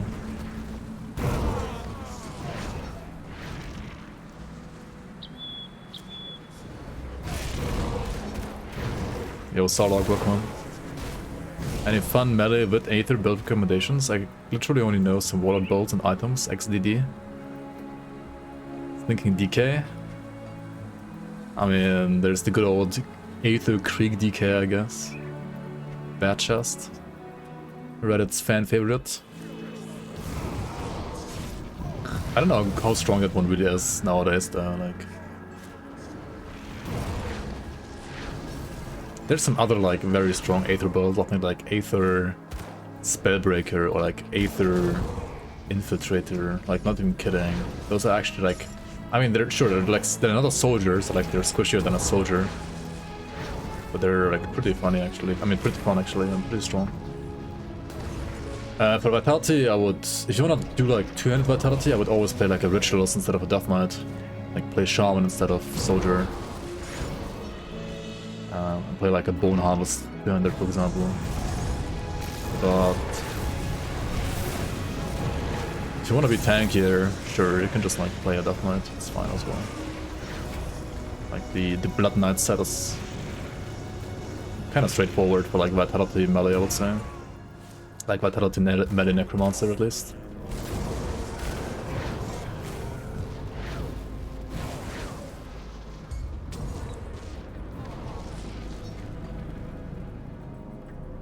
Isn't there a Soldier two-handed Aether Gunner? Soldier two-handed Aether Gunner? I don't think so. No. You can do like two-handed Aether Promise Strike on a Rituals as well. Like Necro Shaman. Or Necro... I mean, or actually Shaman Arcanist. Like you can also do like Aether Druid. I think. But usually... You wanna nullify yourself from the curse that she puts on you here. And also like kill her crystals ASAP, otherwise they might kill you. There is a chance. I mean Zarya never like seems like she's doing any damage to you until you get one-shot by the crystals. And why do you get one-shot by the crystals? Because she has curses on you. You have low chaos stress, and then the crystals zap you at the same time, dealing like massive chaos damage. That can happen. You saw a guide a while ago with an Aether two-hander. You can find it and link it. I can judge it and gauge it, but I don't know of such a build. At least not like of a good build like that. And there are like lots of builds floating around on like Facebook or Reddit, but half of those builds have issues, let's say it mildly. I mean, they still might work for like some content of the game, because like some of the content in this game is just, you know, designed to be made, like to be clearable by pretty much any build, or no matter how bad it is, because the content in some way is like pretty easy. But yeah. I mean, on this channel, I've always, like, since like 4 years basically, whenever a build is trash, I call it a Facebook build. Because the builds I saw on Facebook, even back then, I think it hasn't changed. It's kind of the sad part. They're just like, they're like next level bad. Like, I don't know what to say, they're just like next level bad. Like, you might think the ones on Reddit are sometimes bad. No, the ones on Facebook are like 10 times worse than that. Might have been this one? Yeah, it's a ritualist, it's not a soldier. I mean, that's pretty much the one that I meant as well, like Aether, Promise Strike, Ritualist, like, not soldier.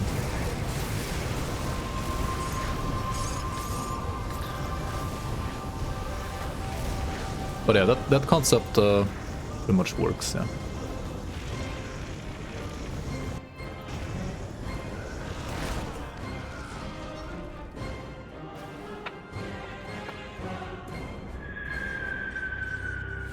Oh, you said solid? Oh, my bad. For some reason I read it as soldier.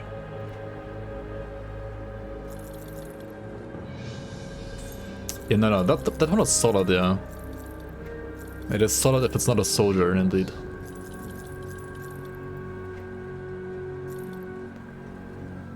Wait, it has Mistborn Talisman? What the fuck? Mistborn Talisman Spellbinder, what does that build, dude? I mean, there's a Reaping Arc nowadays. No need for you to play Mistborn Talisman.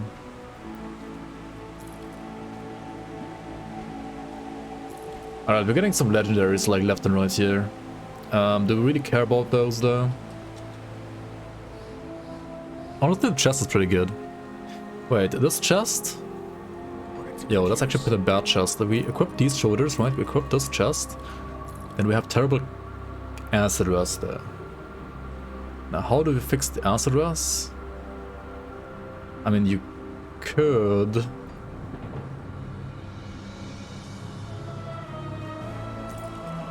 Oh yeah, I don't need the Mark of the Traveler, I think, right now anymore. So we keep item, have 100 and... yeah, I mean... -1 movement speed. It's not the biggest deal out of all the deals that have been dealt with, but...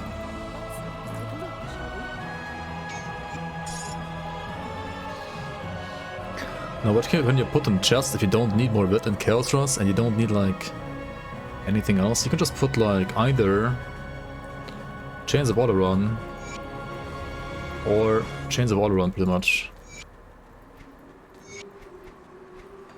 I mean, there are other things as well, but if you don't need like other resistances either, like just put Chains of Oleron, right? Get the Arm of Sorc back on this as well. Okay, now we just need to find the same helmet, like higher level, like solid resistances. And some good gloves, I guess, at some point. I mean, these have like a heal. Honestly, these aren't bad. Like, I don't need the Chaos Rest from this either right now, right? And these have more Eddy Rest as well. I kinda, unironically, already wanna plan for Ultimate. So in Ultimate, right, you lose another 25% to the upper row and the lower row, apart from your CC resistances. So you need like 25% Fire, Cold, Lightning, Poison, Pierce, Chaos, Aether, Wit, and Bleed Overcap. Wit is easy to fix, like just put a Soul Shard instead of the Corpse Dust, right? Super easy to fix. Aether, I mean, we're using like Gazer Eyes right now, I don't even need them. Bleed, okay, I can fix something with like Poison Bleed. And then here, we put this for more elemental, right, for like Code and Lightning. Need like 8 more Code and Lightning there still. Okay, let's fix some stuff here. What we can do, instead of like all this Aether Rest, right, we can like go down to like 25% overcap only. And we can use Poison and Bleeding resistance from Devil's Crossing here instead. So this puts us at like 15 Poison, 18 Bleed, 27 Aether, 10 Wit. And what we do now is we craft another anti-venom cell, right? Put it on the boots. So now this is at 35, right? And then we use a unholy inscription, put it here. So now we are 20 wit and 33 bleed. So yeah, Code and Lightning still somewhat scuffed. Like for ultimate, for like whenever we get there. And for wit, I mean... What you do for wit here is you just...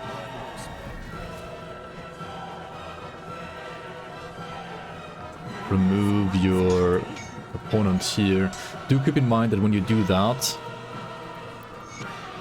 Oh, also we don't need the frickin' Rentcore balls here, right? We really don't. I mean, whatever.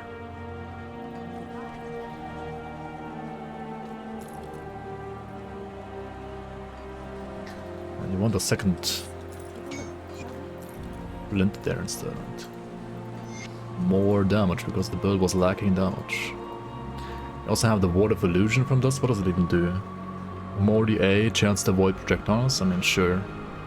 Let's just grab like more buffs, right? I didn't have enough buffs before. 7 buffs, so let's go. I don't know what you did.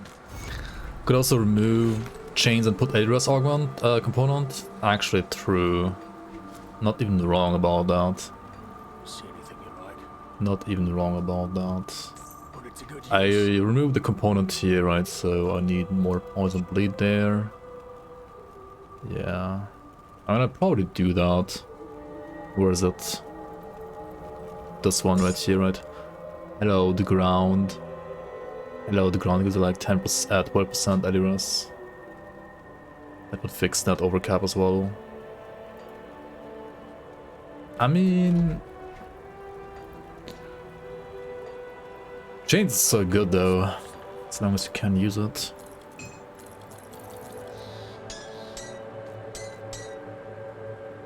But sure, let's just go like full defensive for now.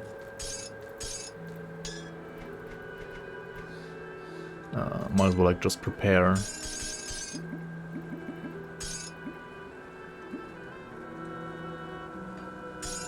Prepare properly. I'll keep an eye out. Come see what's left of my wares. Yeah, maybe do that later. Where's my portal?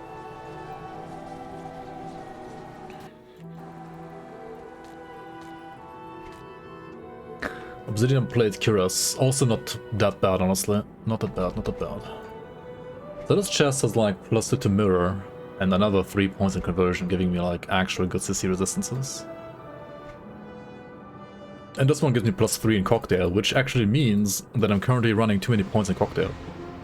Which means we can go back to the vendor, I mean to the spirit guide rather, and remove those points. Because those points right now are literally wasted. Stay strong.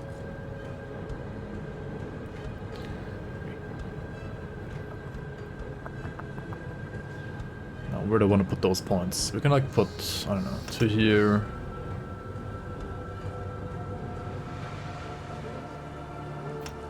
One here.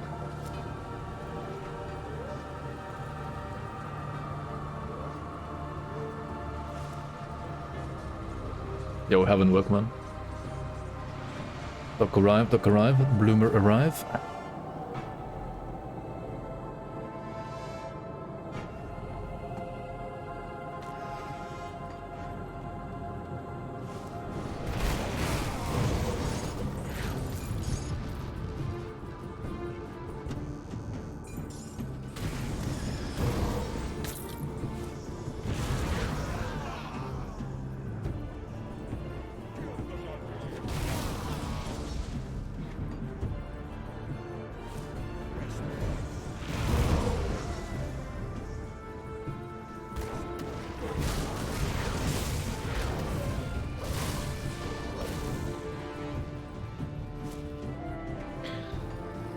Alright, time to kill carrots. Time to kill carrots.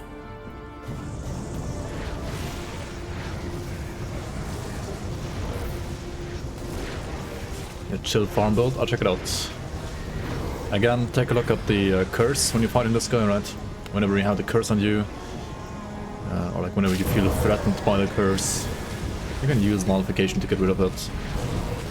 But if you have like good overcap on the resistances anyway, then you probably don't even need to like get rid of it.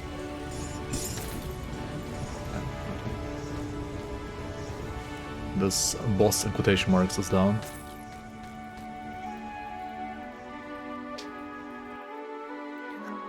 Yeah, damage is nuts on fire Sorcs for sure. I mean, it's just demolitionist mostly, just being like nuts of damage. Arcanus is just like a support here, kinda.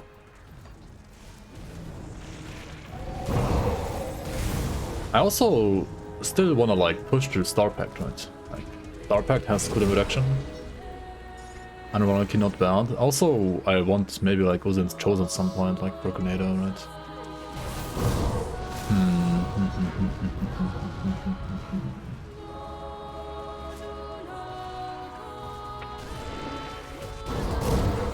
Fire Sorc was your first character you ripped to color?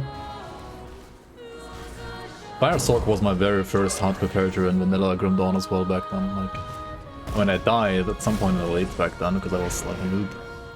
I died at like around level 70 I think, but it was still like for the first character ever in hardcore, getting to level 70 was pretty good actually back then, for me at least.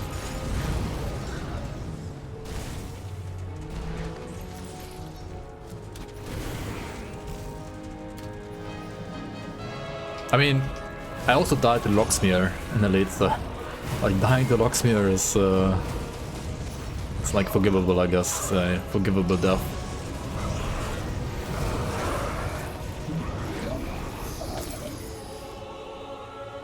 Just to like get my revenge and also like to show you guys who not to fight or like maybe how to fight him properly. I should also do Locksmere on this guy I think here in the late.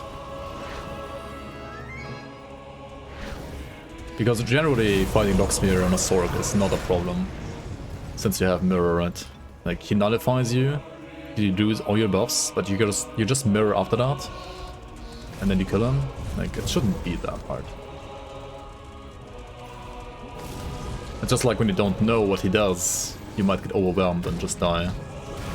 Or like surprised, taken by surprise. We were playing pets and Crowley obliterated the crew. Yeah, Crowley is kinda a pain in the ass honestly for pets, I feel like. Because like pets are... I mean, you need to like direct them out of the fire and stuff like that. Otherwise like pets are just like stupid and like get caught up on the aether fire on the ground all the time. So he's kinda good against pets, the Crowley guy he is.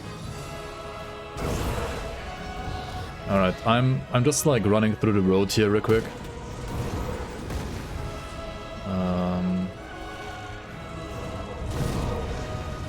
I think I'm just gonna like go for the hidden path instead right now.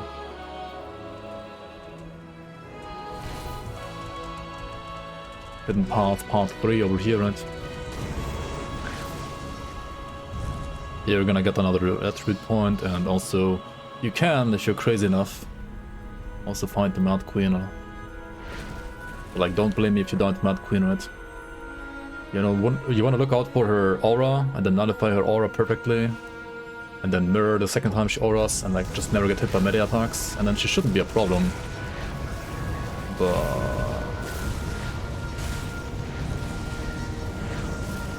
if you fuck it up, you might die. You might just fall over and die. Due to all her like spikes that she like shoots at you whenever she has her aura up, and whenever she's like basically taking anything, like any projectile type damage, and even like fire on the ground like counts as projectile damage in this case. Alright, so put down some thermite mines here, put her over here, make her scream a bit, right? She's gonna scream now, activate her aura, remove the aura, put down application, put down thermite mines again, don't get hit by melee attacks. Maybe mirror up here to like base tank a bit. She's gonna activate aura again. There it is, right? The big, dark, red, glowing aura. We have no notification up anymore. So we have to like keep our distance, because otherwise she's gonna like spam these like red spikes there like crazy. Aura is down again, and I mean, he's also dead. So yeah, as long as you're careful with this boss, and as long as you know what it does, it's not like that big of a deal. But she can be rippy if you don't know what she's doing, and if you don't know like when to disable her buff, like her aura, and if you don't know like when to keep your distance, then you can be very, very rippy. Like super rippy.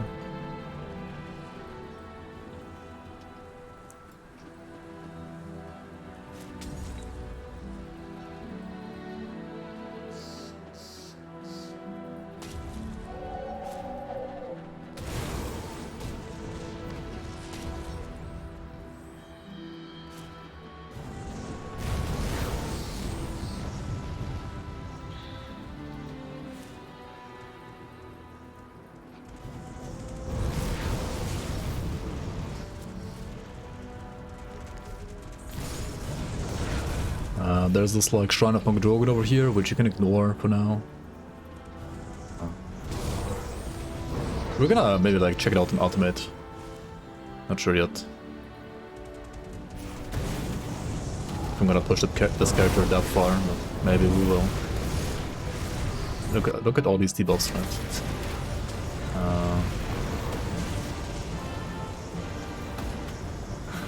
That's why you wanna hit notification on yourself and not miss it like I just did.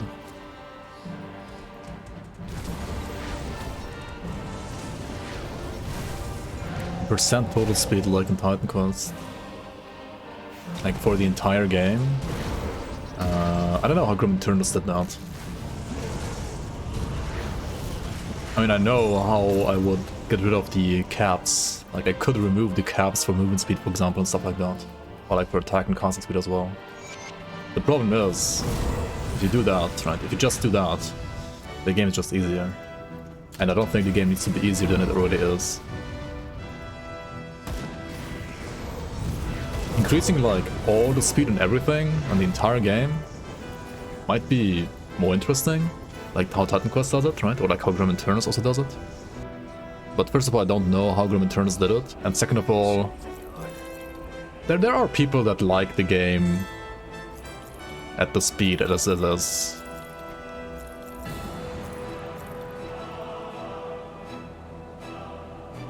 I don't think like progression is necessarily slow in this game in a way. It might just maybe like feel a bit slow to play for people who are like used to Path of Exile's zoominess. But honestly, if you know what you're doing in this game, I don't think like it actually like feels that slow for the most part though. Like if, as long as you're like playing a class that has like one or even maybe like two moon abilities on top of your rune augment, right? You can like play up to like triple moon abilities, be like a proper zoomer, you know? Properly zoom around.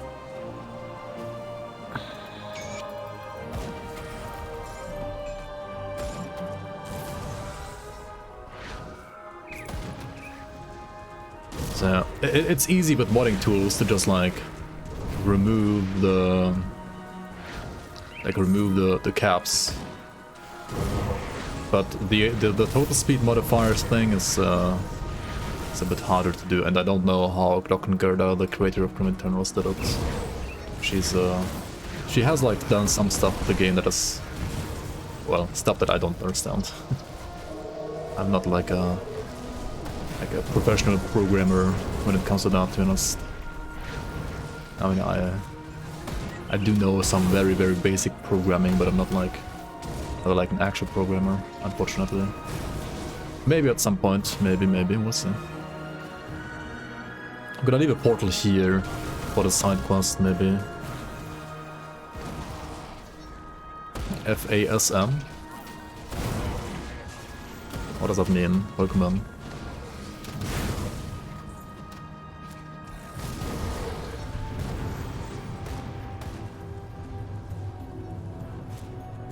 FASM. Blood Assembler? Oh. Well, yeah. That's the stuff that I have no idea about.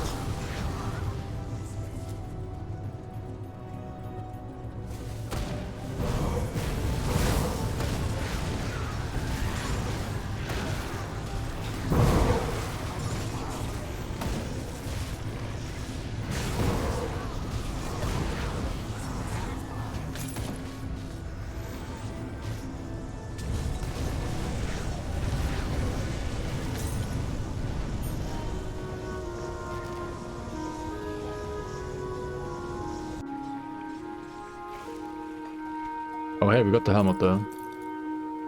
Start with the fortitude.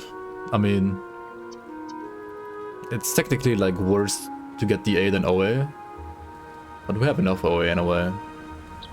So just like using this for more health is gonna be worth it for sure. I mean, for more armor especially, like 800 more armor, 700 something more armor.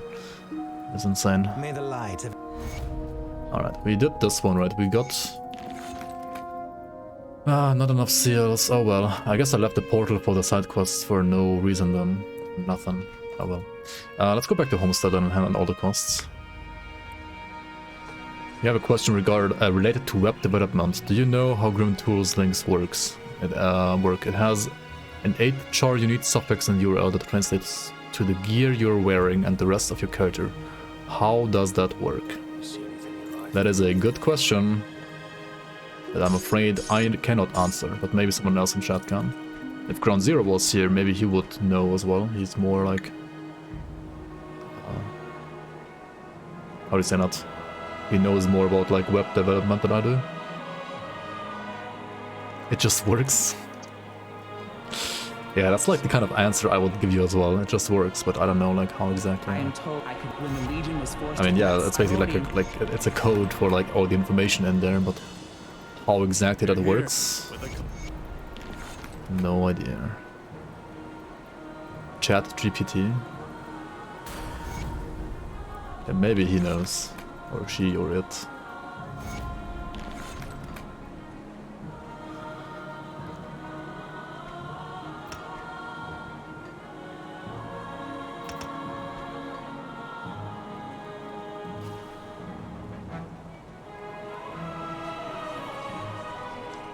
Twitch integrating chat GPT.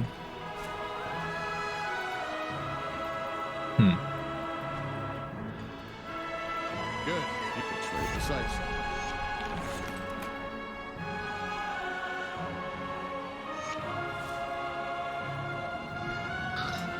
Good question.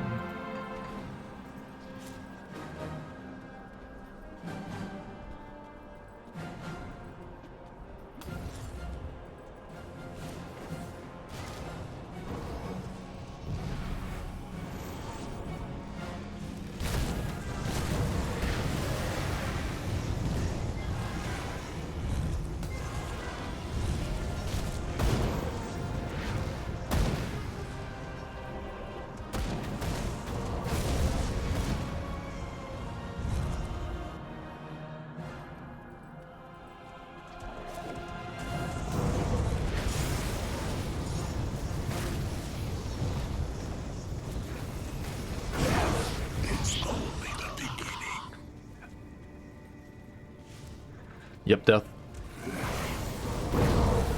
Alright.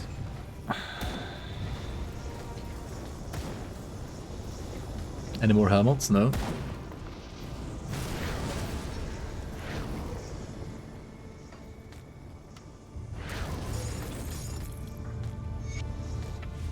So level 70 is generally a good power spike level, because, well, I'm gonna get like new gear, right? This helmet, this offhand, and then also in general you can also get access to armor augments at level 70, like just like the same augment that I'm like putting on my, or like similar augments to like the ones that I was using on my rings here. You can use similar augments on your gear, like on your armor as well. However, you will need to be revered with a faction to gain access to those, which might still take a while depending on the faction. Usually Homestead is like the first one you're gonna get to revered, because like Homestead gets reputation just from like you killing beasts, and they're like so many beasts in this entire like world, so yeah.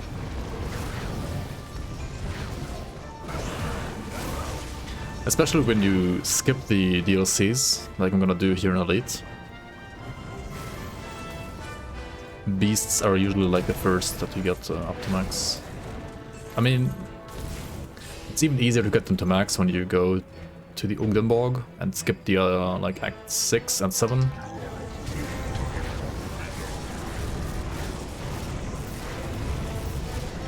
But even without the Borg,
oh yeah, Locksmith, right?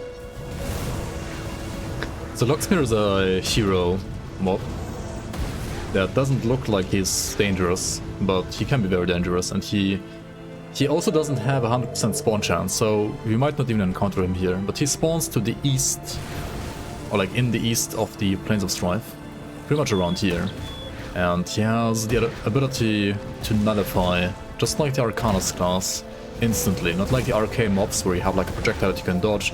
No, he's just gonna like nullify you instantly, and that can be very annoying. And there he is actually. All right, there he is. There he is. He shadow strikes on you, right? He nullifies you here, but you just like use mirror after he nullifies you. Right? After, that's very important. And also you might want to like rebuff yourself after that. And there we go. As long as you like throw, like as long as you like mirror when he nullifies you, like after he nullifies you, and then like throw a couple of nades, or like use the time to like rebuff you properly, like you rebuff yourself properly, and then like cast all your stuff. You have like a time window where you can like deal damage to him before he's gonna like nullify you again. So you use that time window to kill him because he is kind of squishy. He's a classic Titan Quest hero enemy. Yeah, kind of like those very rippy like Titan Quest ones like Toxeos and so on, I guess. That look like no danger but just kill you basically. And have like low health but just like have either like ridiculous damage or like ridiculous bullshit mechanics, I guess.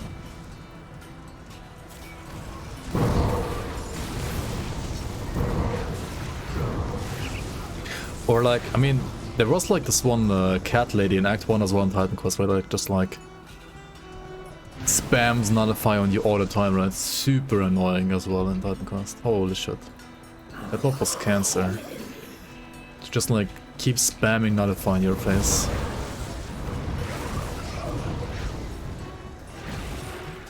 Spellbreaker Manat, yeah, exactly. That one is so annoying.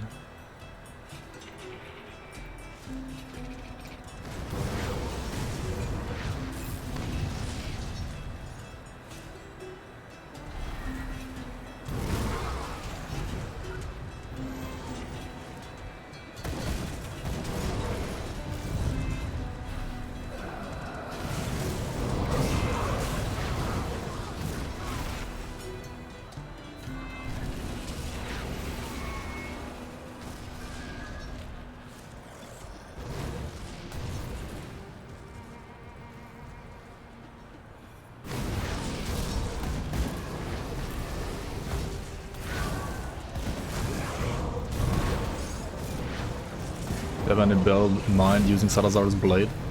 I'm pretty sure like just a standard like Beast Cutter Conjurer can use it. I think Beast Cutter set, Valid Wraththorn, Conjurer can use the Salazar's Blade, I believe, pretty well.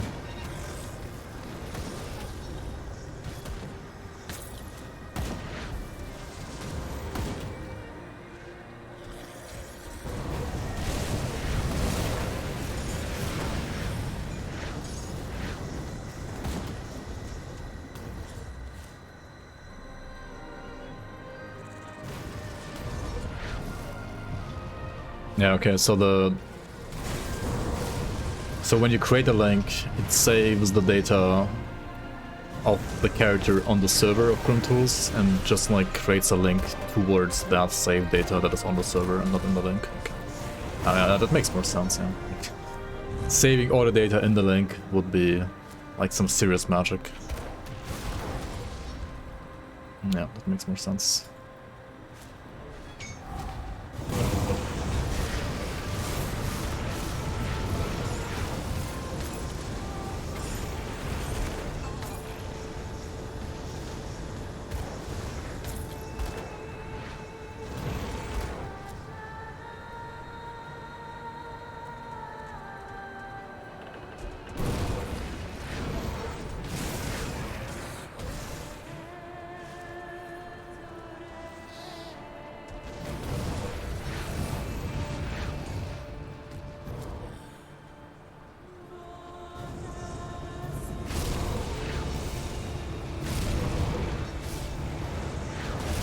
I gotta ignore the sign dungeon here, the Black Sepulchre. I mean, you can go like in here, right, if you want. Or like some more XP, like a side. No quest actually, just like a shrine, additional shrine. If you want to get like more blueprints, it might be good to go there to get the shrine. Otherwise, probably not worth it. See anything you like?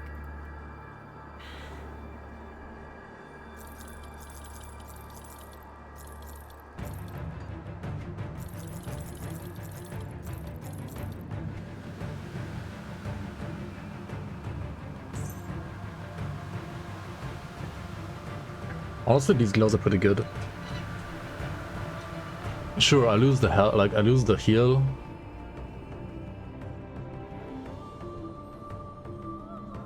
And the heal is nice there, but do I need the heal really? I feel like the heal right now is almost like too much. It's not even needed. Because this one has Aether resistance, which means I need like, well, one less augment on the ring here, I mean on the amulet.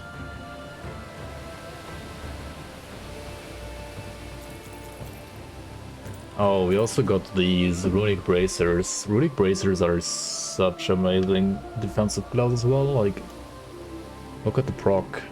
I mean, these are just...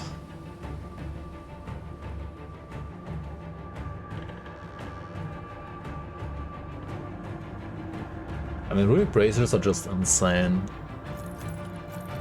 Yo, Conlan, welcome. Like, insane for defense at least. Empowered Final March, I mean, good, but honestly, Golden Bone Greaves are... They gotta be like my favorite level 50 boots in the game.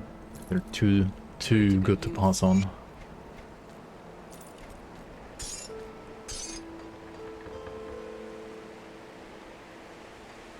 See anything you like?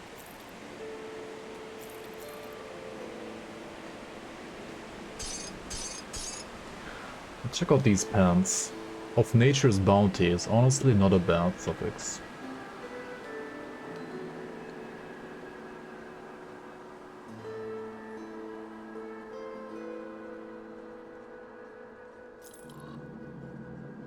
On the other hand, like rune plates of Ignafar are really good as well, so it's kinda...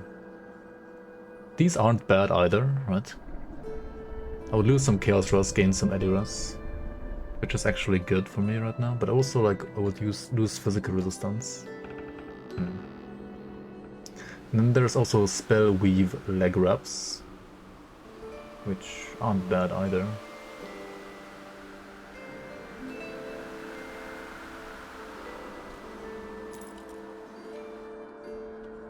I might switch over to Runic Bracers, because these give me like 5% more address.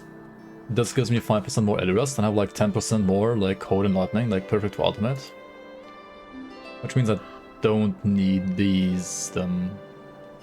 Even though they are more damage, but I mean... Can't have it all, I guess. Don't need it all either.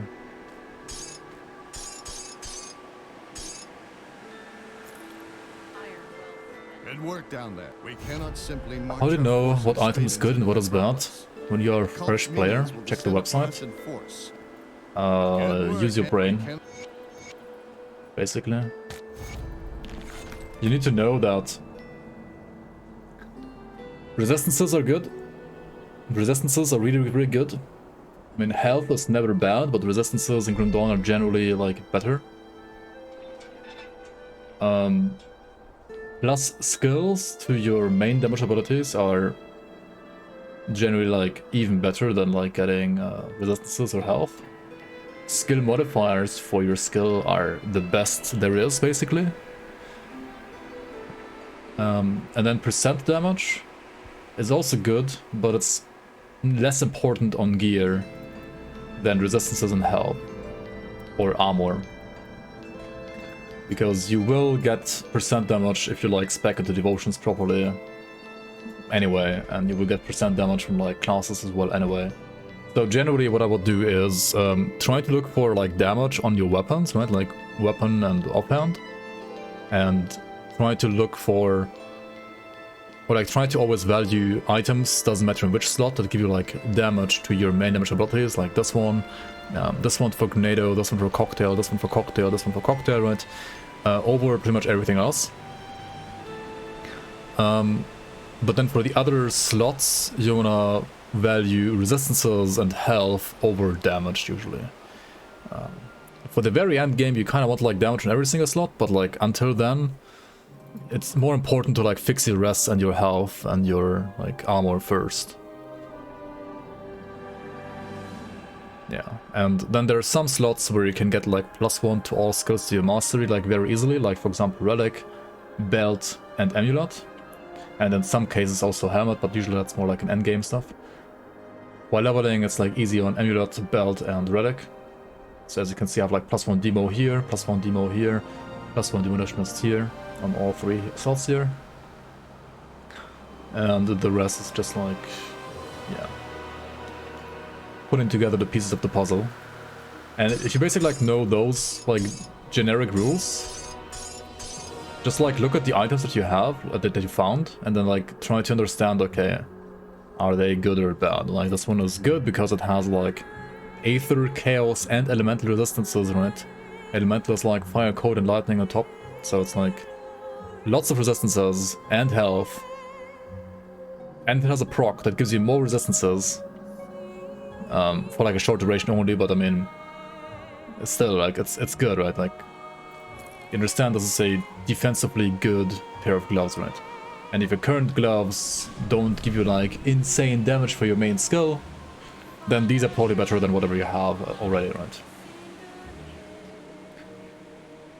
Etc, etc. How do you justify defensive devotions? So from devotions, you usually want like a mix of 3 things.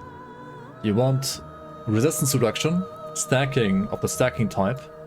So for fire, Eldritch Fire. For chaos, Eldritch Fire. For lightning, Arcane Bomb. For Aether, Arcane Bomb. You want Rumor for cold and poison. You want Ratosh for vitality. And you want Assassin's Blade for physical and pierce, right? And you want this one over here for bleeding builds. These are always mandatory for the respective damage type. There's like no excuse. If you're playing a fire build and you don't play Eldritch Fire, you're basically trolling, right? That's just how the game works. Just how it is. Then you want the second thing, and that is usually some kind of sustain. So like you want at least one devotion that gives you some kind of sustain. Like for example Giant's Blood, or Ghoul, or Dryad, or I would also count the Turtle Shell as like a sustain devotion nowadays, like it's pretty good, like it gives you some absorption. So these are basically like devotions that give you the ability to not die as easily. And but if you can fit more than one, or like if you, I mean, you should always like have one of these usually. If you can fit more than one, it really depends like how it fits your build, like how it fits the other devotions and how it doesn't fit them. Depending on like which affinities you need for the third important thing, and that's usually like a tier 3, a so-called tier 3 devotion for your damage type, like for example Uzin's Torch for fire. Tier 3 devotions are devotions that have high affinity requirement but don't give you any affinity back, right? Tier 2s would be something like Hydra, has a moderate requirement but also gives you some stuff back, and tier 1s are the ones that have like only one single affinity as a requirement and give you like stuff for the completion constellation back, right? Yeah, I have 1, 2, 3 sustained devotions. This one I wouldn't count as, I mean, Wayward Soul is like the entire devotion you don't pick because of sustain. You pick this devotion when you need offensive ability and when you need stun rest. You're kinda, it's like a jack of all trades in a way, Chariot. And this is also kind of like special to this build because the build, right, my skills, my Grenado has no sustain, my Cocktail has no sustain. My Vindictive Flame, I mean, technically this has like some sustain, but it's pretty garbage. This one has like a panic button, sure. So like there's no sustain in my classes whatsoever, right? Which is why I kind of want like maybe a bit more sustain from like devotions. But I also have no weapon damage, so like something like Ghoul is out of the question. There's actually one more that I forgot, Twin Fangs. Twin Fangs is a really good sustain devotion as well, if you match the damage type, right? If you're playing Pierce or Vitality, or if you convert, for example, Vitality damage to Fire, or Pierce to Fire in this case, then Twin Fangs would also be a good like sustain devotion for this variable that I'm playing right now. Since I don't have any conversion for this right now, or I don't plan to have it in the future really either, I'm not gonna play this, but if your build does have conversion for this, feel free to also use Twin Fangs. It's a bit more like, what do you say that? A bit more like consistent sustain, because like this procs like ideally every 0.6 seconds, or like every second basically, depending on like which skill you put this on. And it's gonna like shoot out those like twin like spikes, those fangs, and those will heal you. But the healing depends on the damage that this deals, and if you're not scaling the damage, like if you're not either scaling Vitality or Pierce damage, or if you're not converting the Pierce or Vitality to your damage type that you are scaling, then it will like deal no damage and then not heal you, because it only heals you depending on like what damage it deals, right? So, whereas Dryad, for example, just heals you for a flat amount whenever you hit something with Grenado, right? Like whenever I hit anything with Grenado, I get healed by like 6% of my HP plus like 292 right now at this level, and this will be more later. So this is like more like universally usable. The problem is that it's like over on the yellow side of the tree, right? You don't really want to go there if you're playing fire, but it's still fine. I still have like some points open here. Other devotions you could play like on fire if you want to like play more than one tier 1. If you want to play more than one tier 3 devotion. Besides Torch, you could also play something like Blind Sage, right? Blind Sage would be good for fire. In some very weird situations, also Hand of Voltos, but usually not. Blind Sage is fine for fire. Korvac can be fine for fire. Technically, on some builds, you could also like maybe play Time Dilation if you have like high cooldown skills that can abuse this fact of like the 6-second CDR reduction that you get here. Phoenix is good as well. Phoenix is a good skill, like a good devotion that I could play here as well, instead of Dryad actually. Maybe I should just play Phoenix, like right now already. Because Phoenix is like some kind of hybrid as well, like it gives you more damage than say Dryad. Definitely does give you more damage. But it also has like some healing aspects on it. And it has like 2 green, 2 purple. So I could play like Phoenix and Quill instead of Throne and Raven. Right, that's 1, 2, 3, 4, 5. The same as Dryad. And then you need 1, 2, 3, 4 here. And then you have like 4 lost, 4 removed here, 4 removed here. So you would have another 4 points. So you could even like pick Dryad on top if you remove like the last node here and Torch, right? That would work.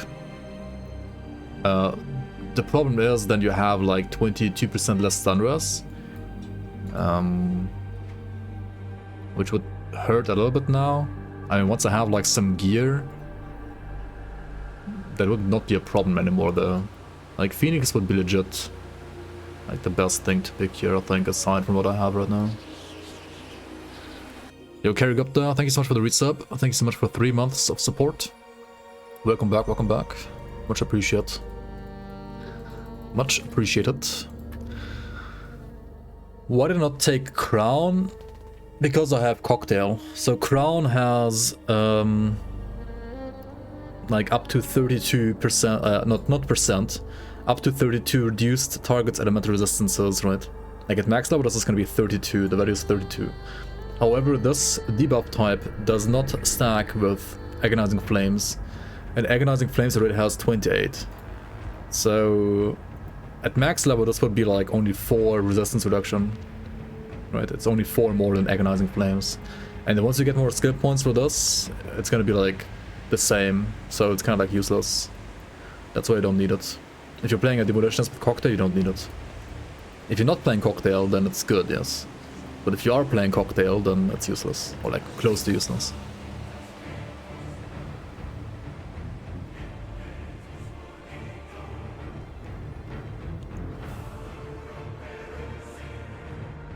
So yeah, that's pretty much like the TLDR here.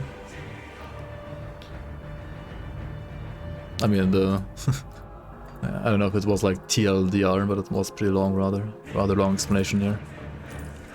But that is the explanation behind the devotions, I guess. Alright. Took you long enough. Took you long enough, indeed. Yeah, he's not wrong. He is certainly not wrong. Took me long enough to explain all of this.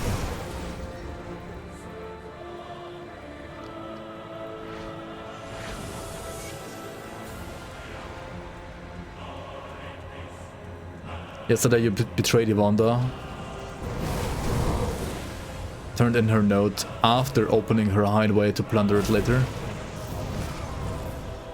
Came back to town, opened her gift, it was Codex of Lies. How incredibly ironic. That's amazing.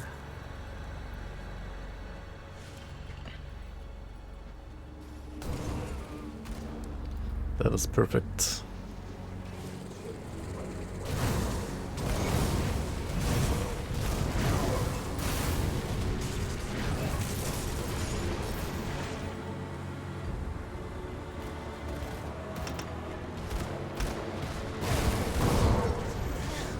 Does Grim Dawn have a good campaign to go through? In my opinion, it's the best out of all ARPGs, in my personal opinion.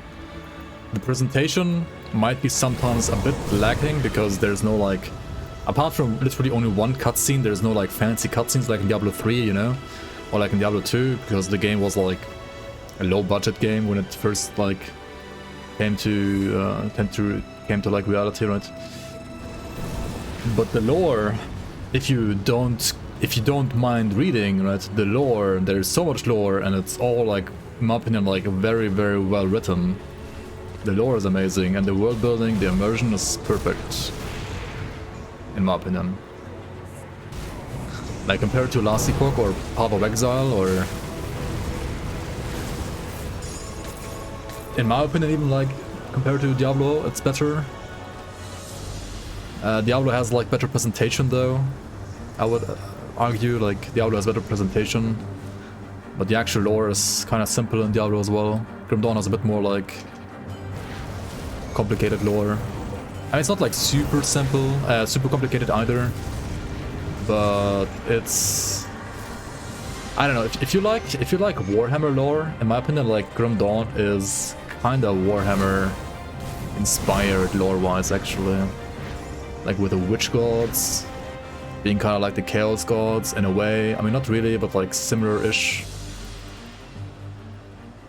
And you have like this old empire that like fell. And you have Ethereals. Okay, I mean, Ethereals and Chthonians are more like Lovecraftian, I guess. The witch gods are like very Warhammer inspired. The Lovecraftian stuff is like Chthonians and Ethereals, right? Cult of Cthulhu kind of stuff. Like the dying god that like created the world, gave his blood to create the world basically. That's like Chthon, right? And then like he got betrayed by the ethereals, blah blah blah, whatever. I don't know the lore anymore right now on the top of my head anymore perfectly, but something like that. And then like the cultists of Chthon, right? Like they're basically like arguing, well, all blood must be returned to Chthon, which is why like they're basically like killing everybody, because all the blood belongs to Chthon, right? To their god, and not to you, the humans. Kind of weird like that.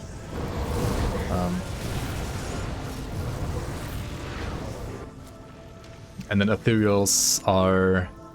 There was some story behind ethereals as well, like some actual good story. I kind of forgot though, like it's been a while that I like read all the lore, to be honest. But I mean the TLDR with like the Grim Dawn is like the ethereals like wanna... I don't know, like get their revenge or something like that because of something that happened in the past, and they're like using and abusing humans for their cause now. And they were like in some ethereal realm before that, kind of like tucked away in the ethereal realm. But like human arcanists, like in the search for power, as humans always like just wanna like get for more, like wanna get more power. They were searching for like new ways to gain power. So arcanists like on accident, more or less, opened rifts into the aether, sapping power from the aether, or like gaining power from the aether, but also like opening basically a door between the ethereal and the human world. Which is like why ethereals like became manifest as well in the human world. Blood for the blood god, you say?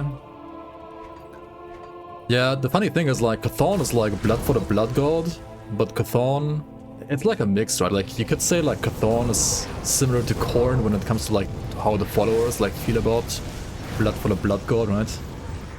But actually I would say Chthon, I mean Khorne is also, apart from the blood part, I feel like Solar is actually like similar to Chthon. I mean to, oh my god, I'm getting confused here myself. Solar is like more similar to Khorne. Or maybe like, yeah, I would say so. Like Solar is more about like power and strength, whereas Chthon is like the blood stuff. And Khorne is like all about power and strength as well, but also like the blood. But it's more like with Chthon, with Khorne, and like the followers of Khorne like screaming blood for the blood god, it's more like they just want to like spill blood because like Khorne just likes violence in general, like likes power and violence in general. It's more like blood being like a side product of like war and battles than like blood for the sake of blood, right?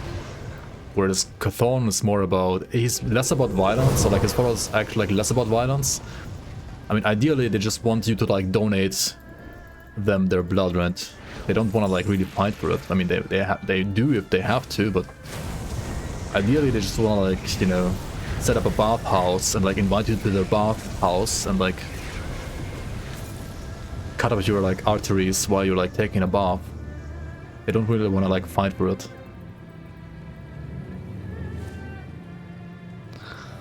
How about recording Grim Dawn lore explanation video, like an audiobook? There is a lore video made by Otter that's like not that bad actually. I think it's like... I feel like you should have like continued the lore stuff a bit more.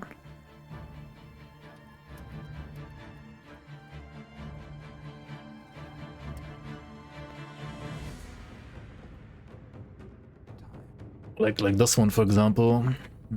This one is a nice video, like, but I feel like you could have expanded a bit more on that.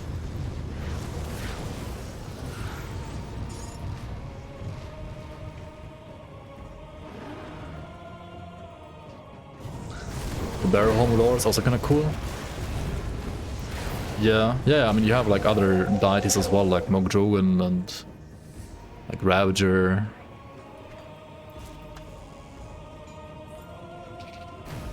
Like, there's so many gods in this game.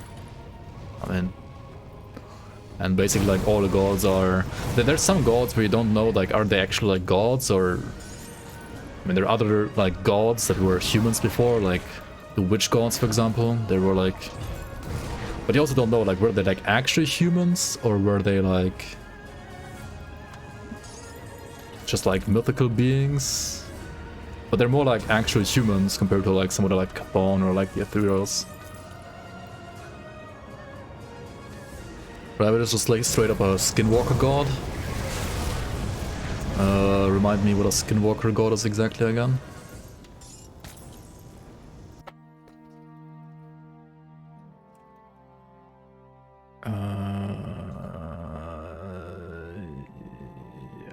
Yeah. Kinda, I guess. Oh yeah, like all the Wendigos and like the like Ravagers as well, they were like very Skinwalker inspired, definitely. Yeah. It's like Native American folklore pretty much inspired, yes, definitely. I mean, the Wendigos as well are like, I think, like in general, like fantasy, they're like basically like a Native American thing as well. Like a year ago, you found a playlist about Warhammer 40k lords, it's over 100 videos, many of them an hour long, yeah. Yeah, Warhammer has, it has lore, yes. It definitely has lore.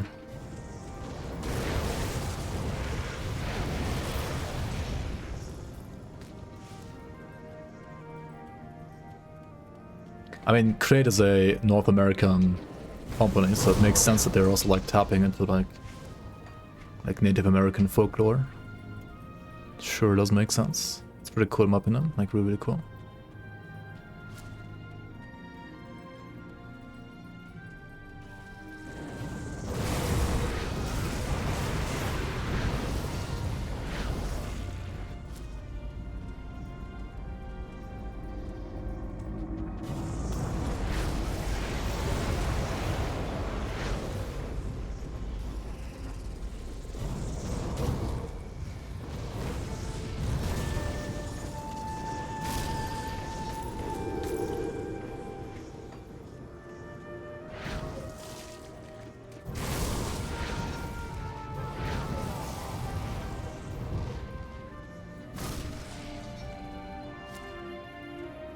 Are they gonna do Grim Dawn 2? Well, I mean, they basically said that they do want to make Grim Dawn 2 at some point, yes. But their current like development schedule is basically looking more like this. They have the city builder, Founders Frontier, that already like came out to early access, right?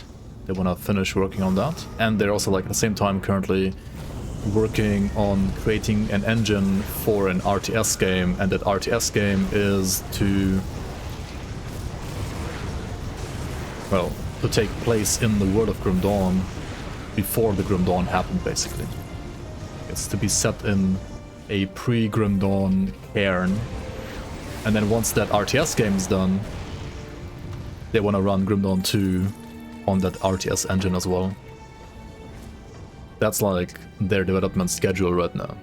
How long all of those like things are gonna take exactly, I have no clue.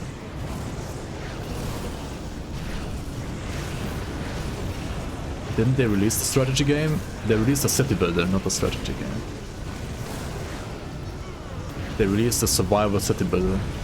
Like Founders Frontier is a survival city builder, and it's also done in, I think, Unity, something like that. Like it's not their own like new engine that they want to make. Yeah, kind of like Banished. Yo, Hamilcar, welcome on. Thanks for the raid. Welcome, guys. How you doing? Welcome, guys.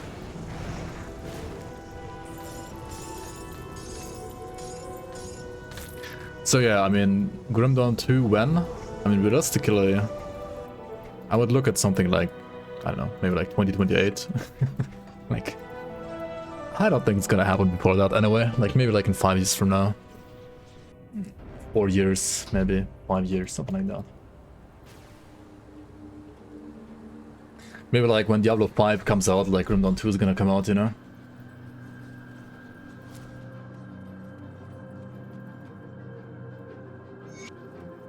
Come see what's left of my wares. Until then, if you do want to enjoy more Grim Dawn content, right, check out the mods. Grim Dawn is fully moddable, and there are cool mods that have been made, like the Nidia Mar mod. Do I still have a command for that? There it is. Diablo 3 mod, the Reign of Terror mod. Do I have a command for that? I do not. What the fuck? And then, I don't know, like the seasons that we have made, right? If you want more Grim Dawn content, there is more content out there than just the vanilla game and its expansions.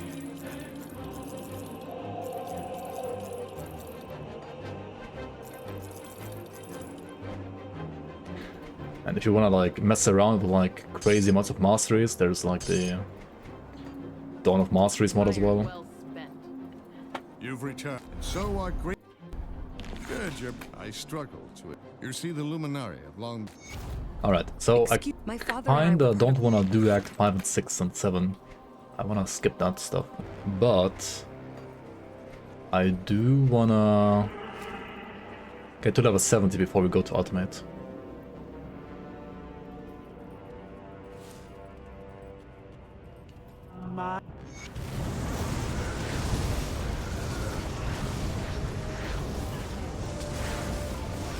Solo said from Gamers Assemble, thanks for getting me addicted to this game. That's what Karagupta said earlier. Yeah. Thanks for watching, man. Thanks for all the support. And yeah, I need to fucking fix my like quick announcements. I have no idea when it's like scuffed. My alerts, I mean. I really like uninstalled and reinstalled OBS today, but that didn't fix it either apparently. It's getting frustrating. And the thing is, like, I can't test it even. Like, I can't even test it. Because whenever I'm, like, pressing the test button, it works. It's just, like, whenever, like, I'm live and people are, like, actually following or subscribing, it's not working. So, like, I have no idea. Anyway, we're gonna kill some cultists here. At the same time, get some Seas of Binding for our brother Manbill, for our brother Eluvius.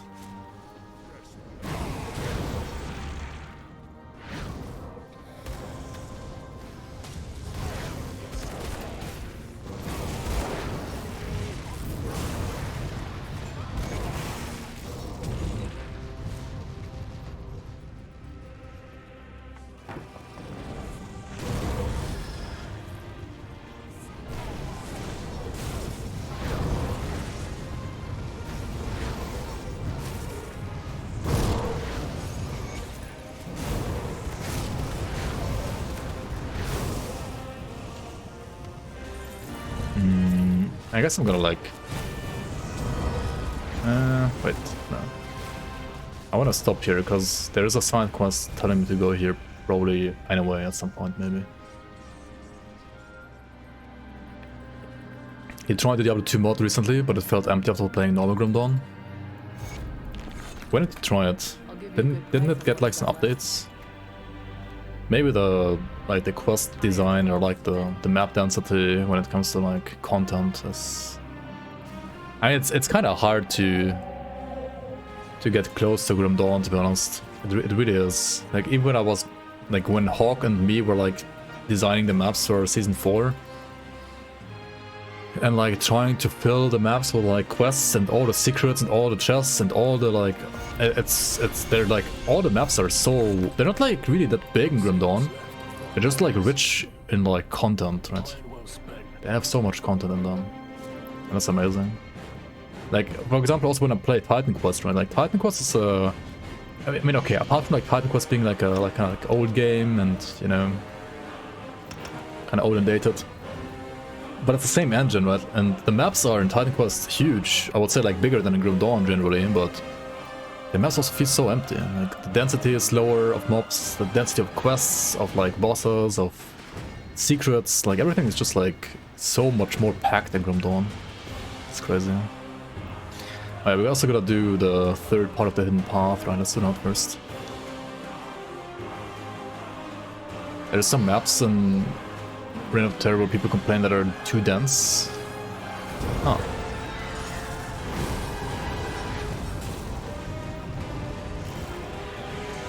Can you talk to Discord with input device being OBS with background noise plugin? What does it mean? Wait, what? Can you talk to Discord with input device being OBS with background noise plugin? I've never tried that. What does it do? How do you do that?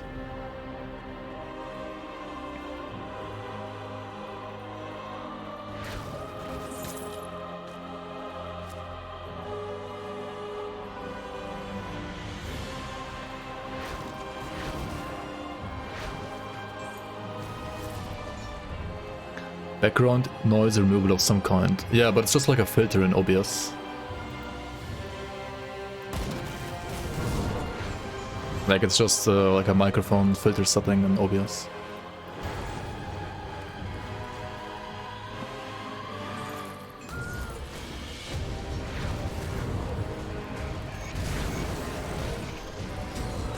I don't know, is the current background noise removal like bad or?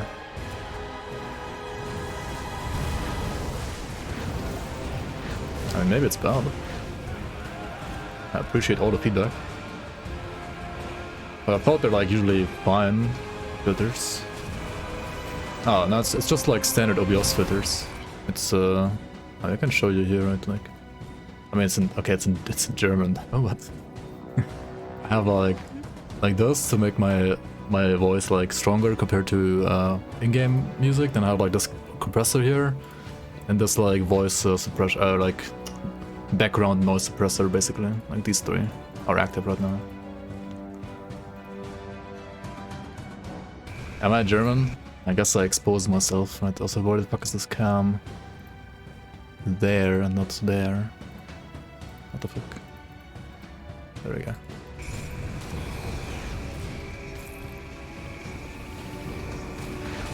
Erwischt. Yes, I'm a potato.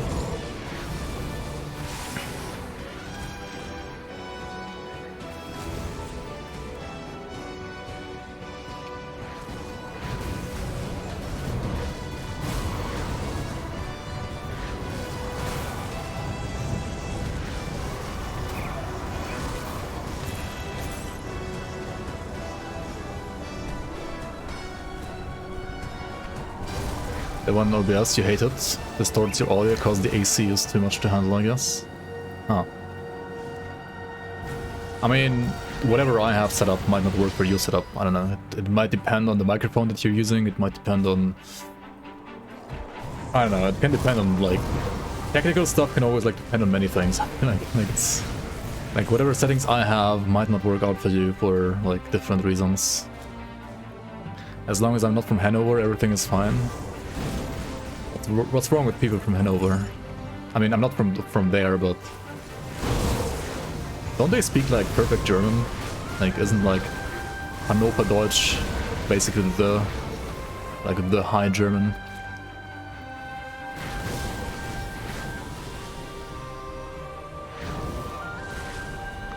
Maybe that's why you hate them? I don't know.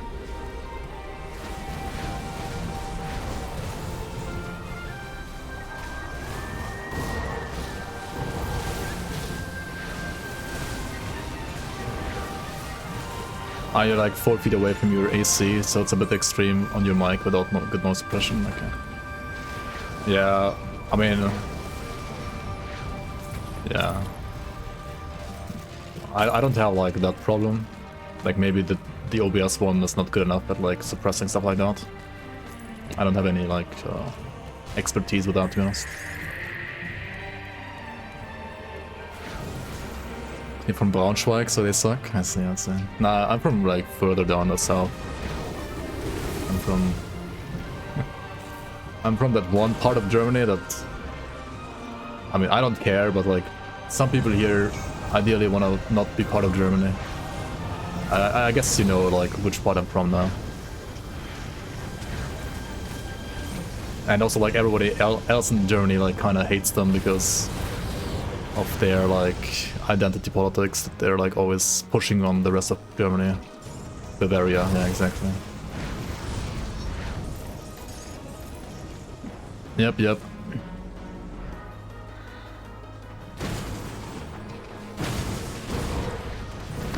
I mean, I can also, like, sometimes understand, like, people from the north, like, being frustrated or, like, annoyed by, like, not understanding people down here. Because I myself can't understand them either. Like, whenever, like, try to go to, like, some smaller villages, I'm like, sorry, what did you say? Like, you legit can't understand shit. It's impossible. And I grew up my entire life in Bavaria, and I still can't understand them.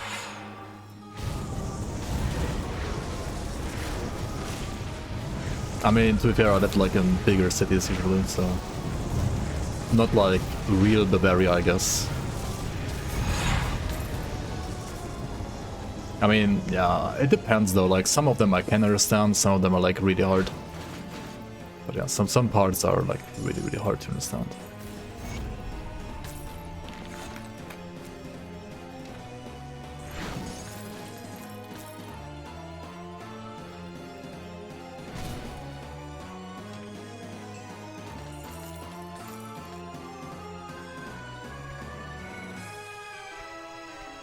Level 69, I mean, that's nice and all, but I still need one more level.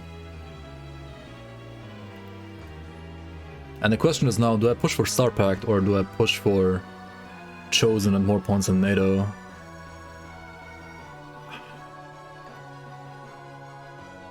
I don't even know if I'm gonna have, like, all the points for all of those.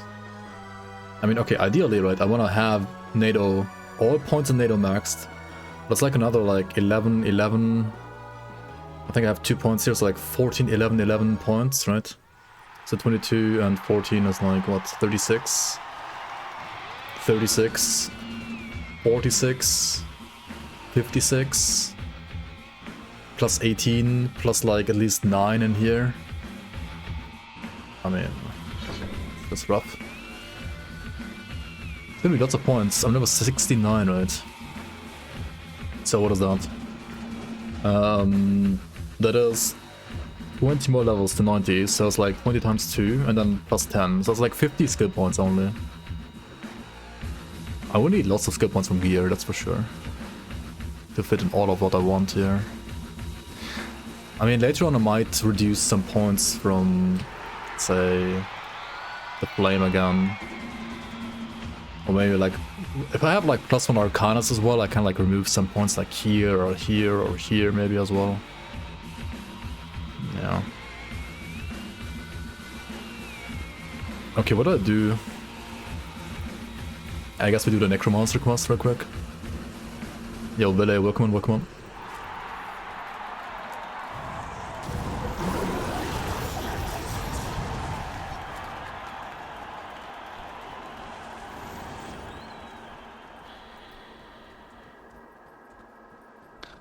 Beer and food is great in Bavaria.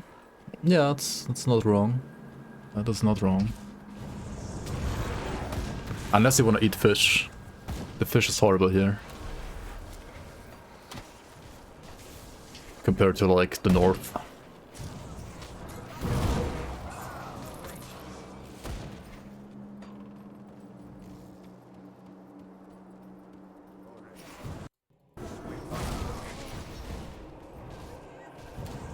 You can also eat cow balls.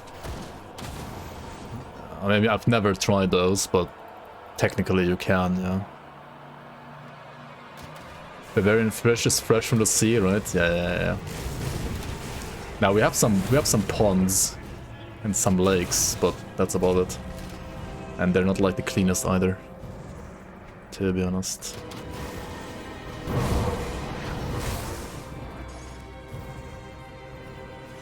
Just came from a skiing trip from Tyrol. Much prefer the German Austrian food over French food. Schnitzel sandwich for breakfast. I mean, I wouldn't call it like typical breakfast, but yeah, you can have it for breakfast if you want to. Ocean's so clean with... Yeah, I mean, okay, oceans aren't really like that clean either, I guess. Leberkäse is not your thing? Yeah. I feel like unless you like grew up on a scooter in Bavaria and you've eaten like Leberkäse like in literally every break in school, every day. If you didn't do that in the past, then you won't like it. But like the... Let me say that, like the carpenter at my school, for example, like in some breaks, like literally all he would sell was Leberkässemmel and nothing else. Literally nothing else. You could like buy like something to drink and to eat, so yeah, only Leberkässemmel, nothing else. Like if you didn't like that, I mean, yeah, you would starve, I guess. I don't know. Like good luck being vegan, right? Or something like that. Like if you didn't get like food from home, if like your parents didn't like pack you food from home and you didn't like Leberkässemmel, then yeah, you just eat nothing, I guess. Not carpenter, what's it called? Like caretaker, right? Carpenter. My bad. It's called caretaker, I don't know, like Hausmeister. My English is sometimes not the yellow from the egg, you know? Caretaker, janitor, yeah, that one. Not carpenter. Cafeteria. I guess the school has a cafeteria now, yeah, but like back in the day, the school didn't have like a proper cafeteria. It was literally just like one oven where like he used to like warm up the like Leberkässemmel. Not carpenter, my bad. Same thing, almost, copium. Where do we go? Comments chosen. Hand on the quest.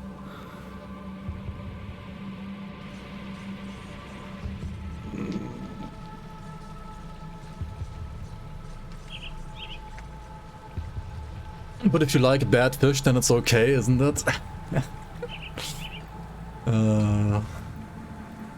I mean, I like fish in general, but I've been to like northern Germany and Sweden a lot, and fish is in my opinion just like better there. So, I mean, I still eat fish sometimes here because I just like fish in general, but every time it's like, it could be so much better, you know.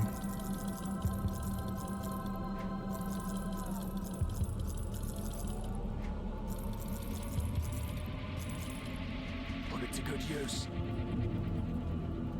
You don't like fish because of bones? I mean, with smaller fish you can just eat the bones, right? Like, who cares? With bigger fish, I mean, just like unbone them properly, right?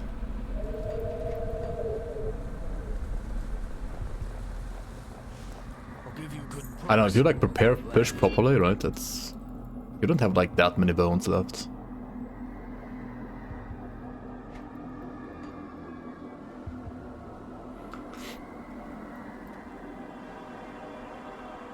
Okay, I mean, I guess I can do like 1 or 2 quests here real quick and I don't know, like the sack maybe.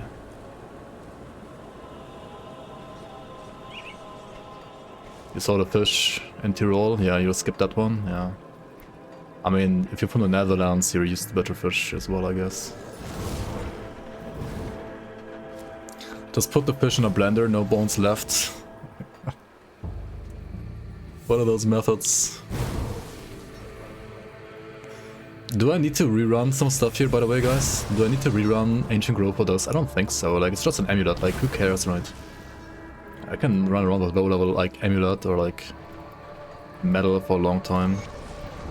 Maybe I should refarm the weapon, though. It's level 40. Oh, yeah, I should probably do that. I guess we run the Genaxials then real quick for a bit.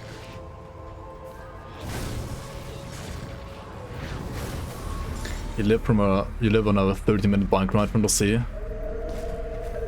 Isn't that like it's literally every spot in the Netherlands? It doesn't say much about where you live, right? It could be pretty much like anywhere there.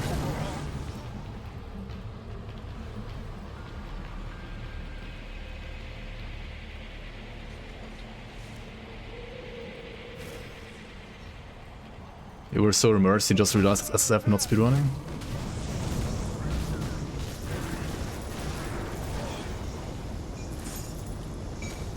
I mean, don't you guys play Grim Dawn for the immersion?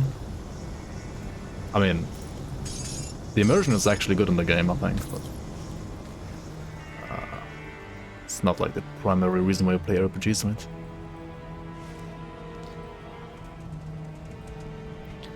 In the future you won't ride that far. I mean, aren't you guys just like building the dams higher? That's just what's gonna happen, right? Just make the dams like bigger and bigger. That's already what you're doing in a way, right? The entire country is gonna be like an artificial island at some point, I guess. It's kinda scary and cool and at the same time, I guess.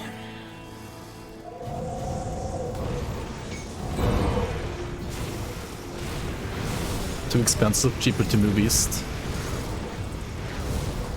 Always to the east.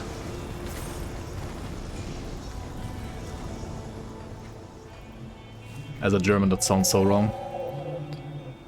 As a Diablo 2 enjoyer, that sounds a lot more right.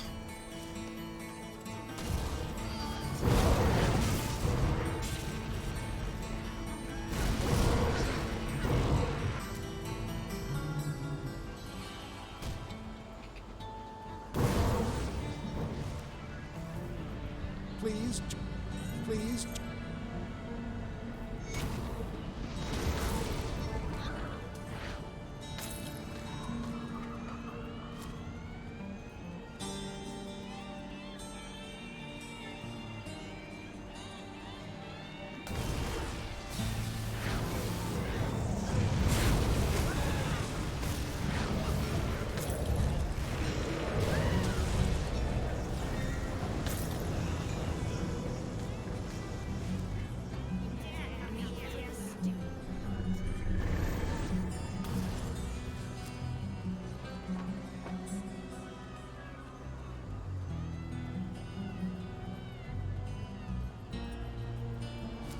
Yes, I will. Once I'm level 70, it will be checked. Just give me like 5 minutes.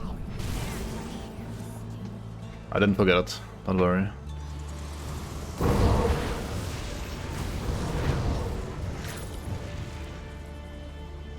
Your German is better than your French. Otherwise you would move south. Oh, yeah, I mean if you're... Yeah, makes sense. I guess. But I mean, a country like the Netherlands, like you have a, it might be a small country, but it's actually like a really powerful country. So it's not gonna like just disappear like that. You know, it's not gonna happen.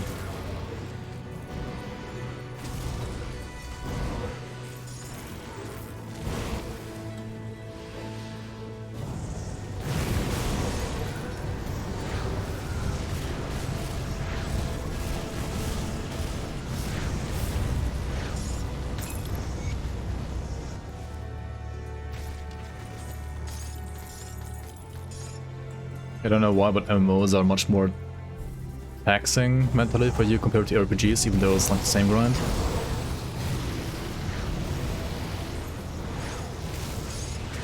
The thing is, in RPGs usually, you can like decide whatever you want to grind yourself. In an MMO, the game decides for you what you should do, right? But all the dailies, all the bullshit. Like, I don't think it's like the genre necessarily, it's like the way how like the grind is set up.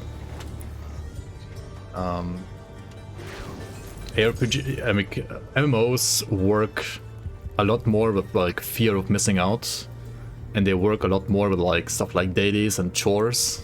RPGs do like way less of that. Like if you don't want to play the game, like the game is not gonna like remind you that you have to play the game, right? You're only like gonna continue grinding if you're having fun doing the grind, right?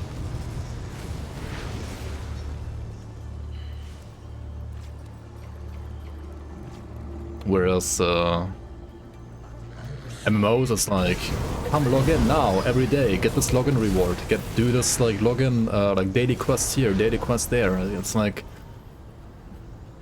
but what if you want to do a different quest, right? The game is like, sure, you can do the other quests and get like 1 XP or like one whatever like currency, right? Or you could do this daily bad chest and get like 10 times the amount. So like you don't really have a choice, right? Like you can't decide like what you want to do. The game decides it for you. Yo, Kernel, welcome on. And Thanks for watching, man. Glad you enjoyed the promo strike as well. Welcome in, welcome in. The problem with MMOs is the vertical progression. Yeah, totally.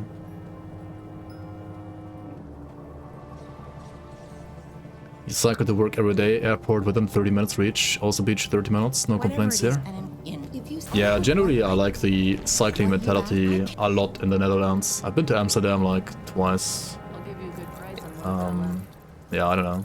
I wish like German cities were like as biking friendly as Amsterdam was, for example. Like Germany is car country though.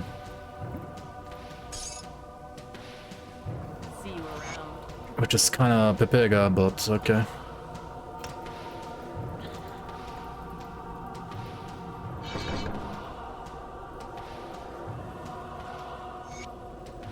Guild Wars 2 doesn't have that FOMO. Yeah, not as much. To be honest, like Guild Wars 2 is the only MMO that I ever really like played and enjoyed as well, kind of. Like I never started playing WoW because I don't know, like back in the day I just couldn't, or like it was just more like the subscription-based model in like in Warcraft, like World of Warcraft, like always made me never play World of Warcraft. If it wasn't like subscription-based model, I would have probably played it at some point. But since it was like subscription-based, I was like never gonna, like I don't know, I was just not interested because of that. Guild Wars 1 I missed out on. Guild Wars 2 I played because like some friend of mine who was like a Guild Wars 1 enjoyer was like really hyped for Guild Wars 2. In the end he was like slightly disappointed because it was like, well, different than Guild Wars 1. Like still a beautiful game in its own way, but like overall like worse than Guild Wars 1, he would say. I don't know, like it was still like enjoyable in my opinion, like Guild Wars 2. Like it's certainly not a perfect game, but it's pretty beautiful, like overall like well made, I think.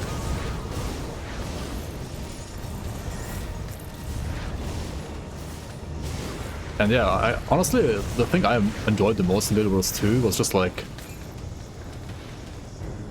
doing like playing like different classes and like doing like on one class I did like full map exploration, like 100% map exploration, because like all the stuff, like all the side quests, all the like lookout points and so on, like I don't know, it was just like fun to explore the world. I didn't care too much about like being social and like interacting with people, but I don't know, just exploring the world was fun to me at least. Once I got to like endgame and like there was like progression and the grind for like better gear and so on, I stopped playing. I just stopped playing them. I don't know, I didn't care about that. Which is like when for most people that play MMOs like the game like really starts, I know, right? But for me like the game ended there. Because I didn't care about that. Like it felt like, yeah, okay, now I have to like actually like do vertical progression, like stuff that like feels like a chore, even though it wasn't like as chorey as like some other MMOs maybe. It was still over like too much for me. That's why I stopped.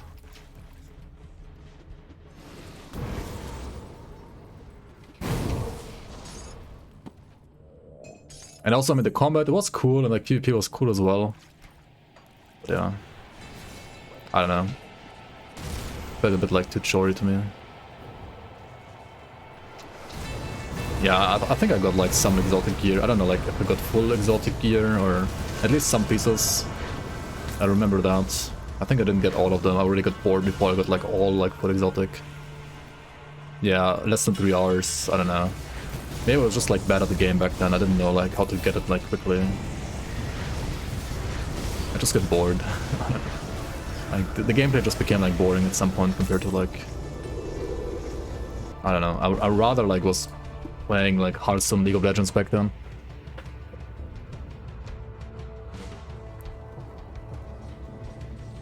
Lost Ark, yeah, I mean, Lost Ark has like technically good gameplay, but all the systems around it are like just typical MMO trash.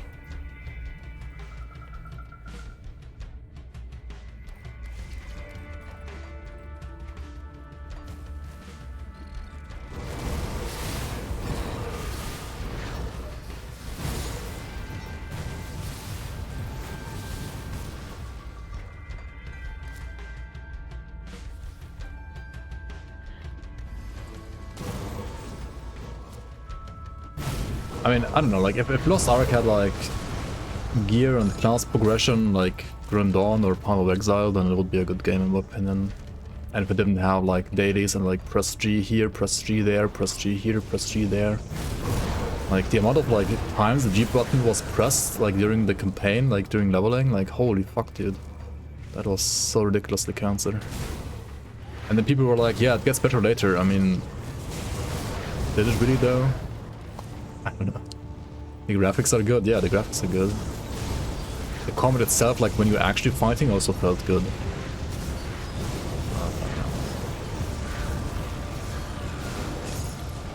Hey, we got a flame stripe of Scorching, alright.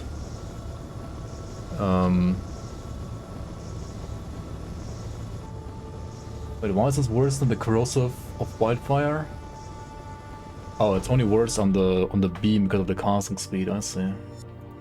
But if I put like Cocktail here, it's better, right? But if I put like Tornado here, it's better. If I put like literally anything else apart from Conflagration, it's better, right? Yeah. Alright, I mean, I'll take it, I think. I'll take it. Also has like higher Aether resistance, because it's like a higher level base. It's good enough for now. We're level 70, let's prepare the character for Ultimate, let's do the gear swaps. And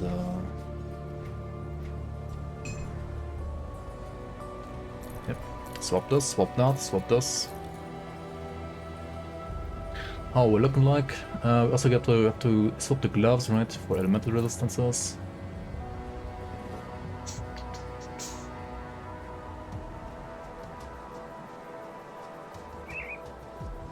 And yeah, we need more vitality resistance from the helmet.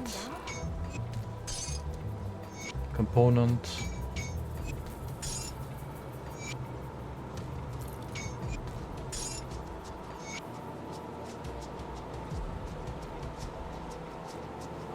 As well as from the gloves.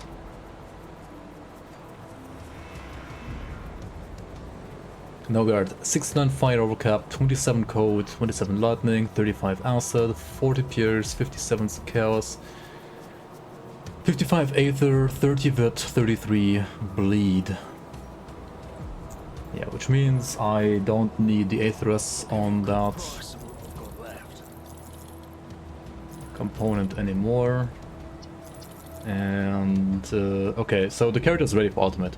If you, on your playthrough, have a problem with resistances, what I would suggest you to do is choose like maybe one of these factions, and I don't know. I mean, if you really need more resistances, you could like choose one that's like easy to farm to revered, and like do some bounties for them maybe. And then with those you gain access to armor augments, and you can like put armor augments like resistances on armor on top. And then with that it should be like at least super easy to fix your resistances for ultimate. I mean also Act 1 ultimate is not really like... Okay, it's ultimate, so it's not like super easy, but it's also Act 1, so it is actually super easy. Because Act 1 is just... it's just a joke, kind of, compared to like the rest of the game. So, apart from maybe Warden Creek, like Warden Creek can be kind of rippy sometimes if you're not careful. Just gonna like double check here real quick. All the factions that are honored, like this one, I'll give you a good price on one of and I don't have a writ bought yet. I should buy a writ with them. Alright, seems good so far. Come see what's left of my wares. Iron well spent. Is there a way to craft movement speed on boots? Mark of the Traveler component is what you can use, yeah.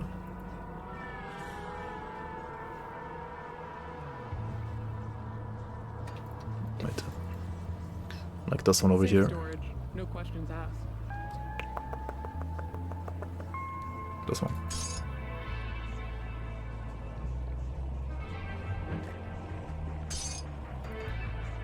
I'll hold on to that for you.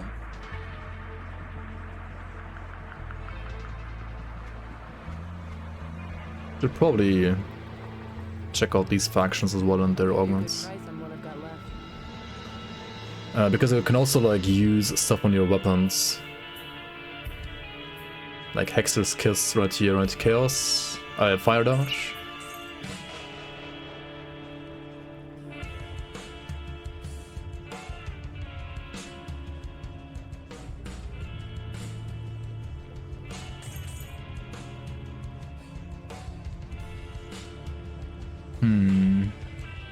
So the question is, do I want like fire and burn damage and freeze resistance, or do I want like only fire damage? Like elemental damage is only fire, not burn damage, but do I want like health and OA on top instead? I might want to go with the health and OA honestly instead. Now I do need 2 of these poison ones, right? But I can put one here, because I don't need that much Aether overcap. And then I can put like these here. The 15% chance to reduce enemy resistances, that part is the same as Viper, so it unfortunately only works with like stuff that has weapon damage. Which is currently only when I slap my enemy with my weapon, right? So that kinda sucks. I could also like check out the other faction vendors maybe. Let's see what they do. Yeah, I'll give you a link in a sec as well. See anything you like? This one gives you like more elemental resistances, also not bad at all actually. The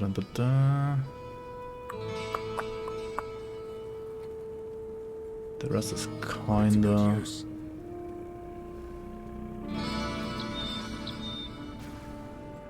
kinda not that amazing.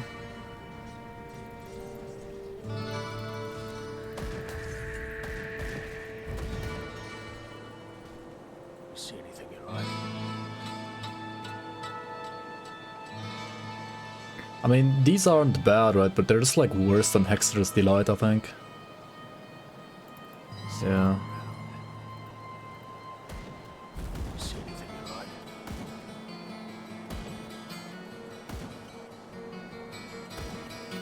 Their Materion Katyn is honestly like really strong.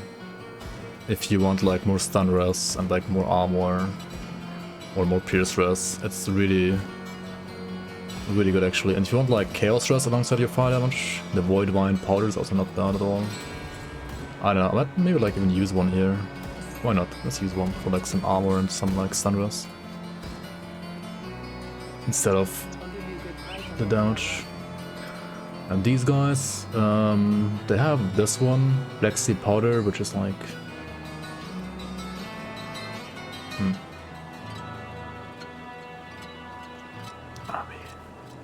Iron. It's kind of whatever. Alright, we are ready for Ultimate. I'll see you around on the next episode there. Thanks for watching.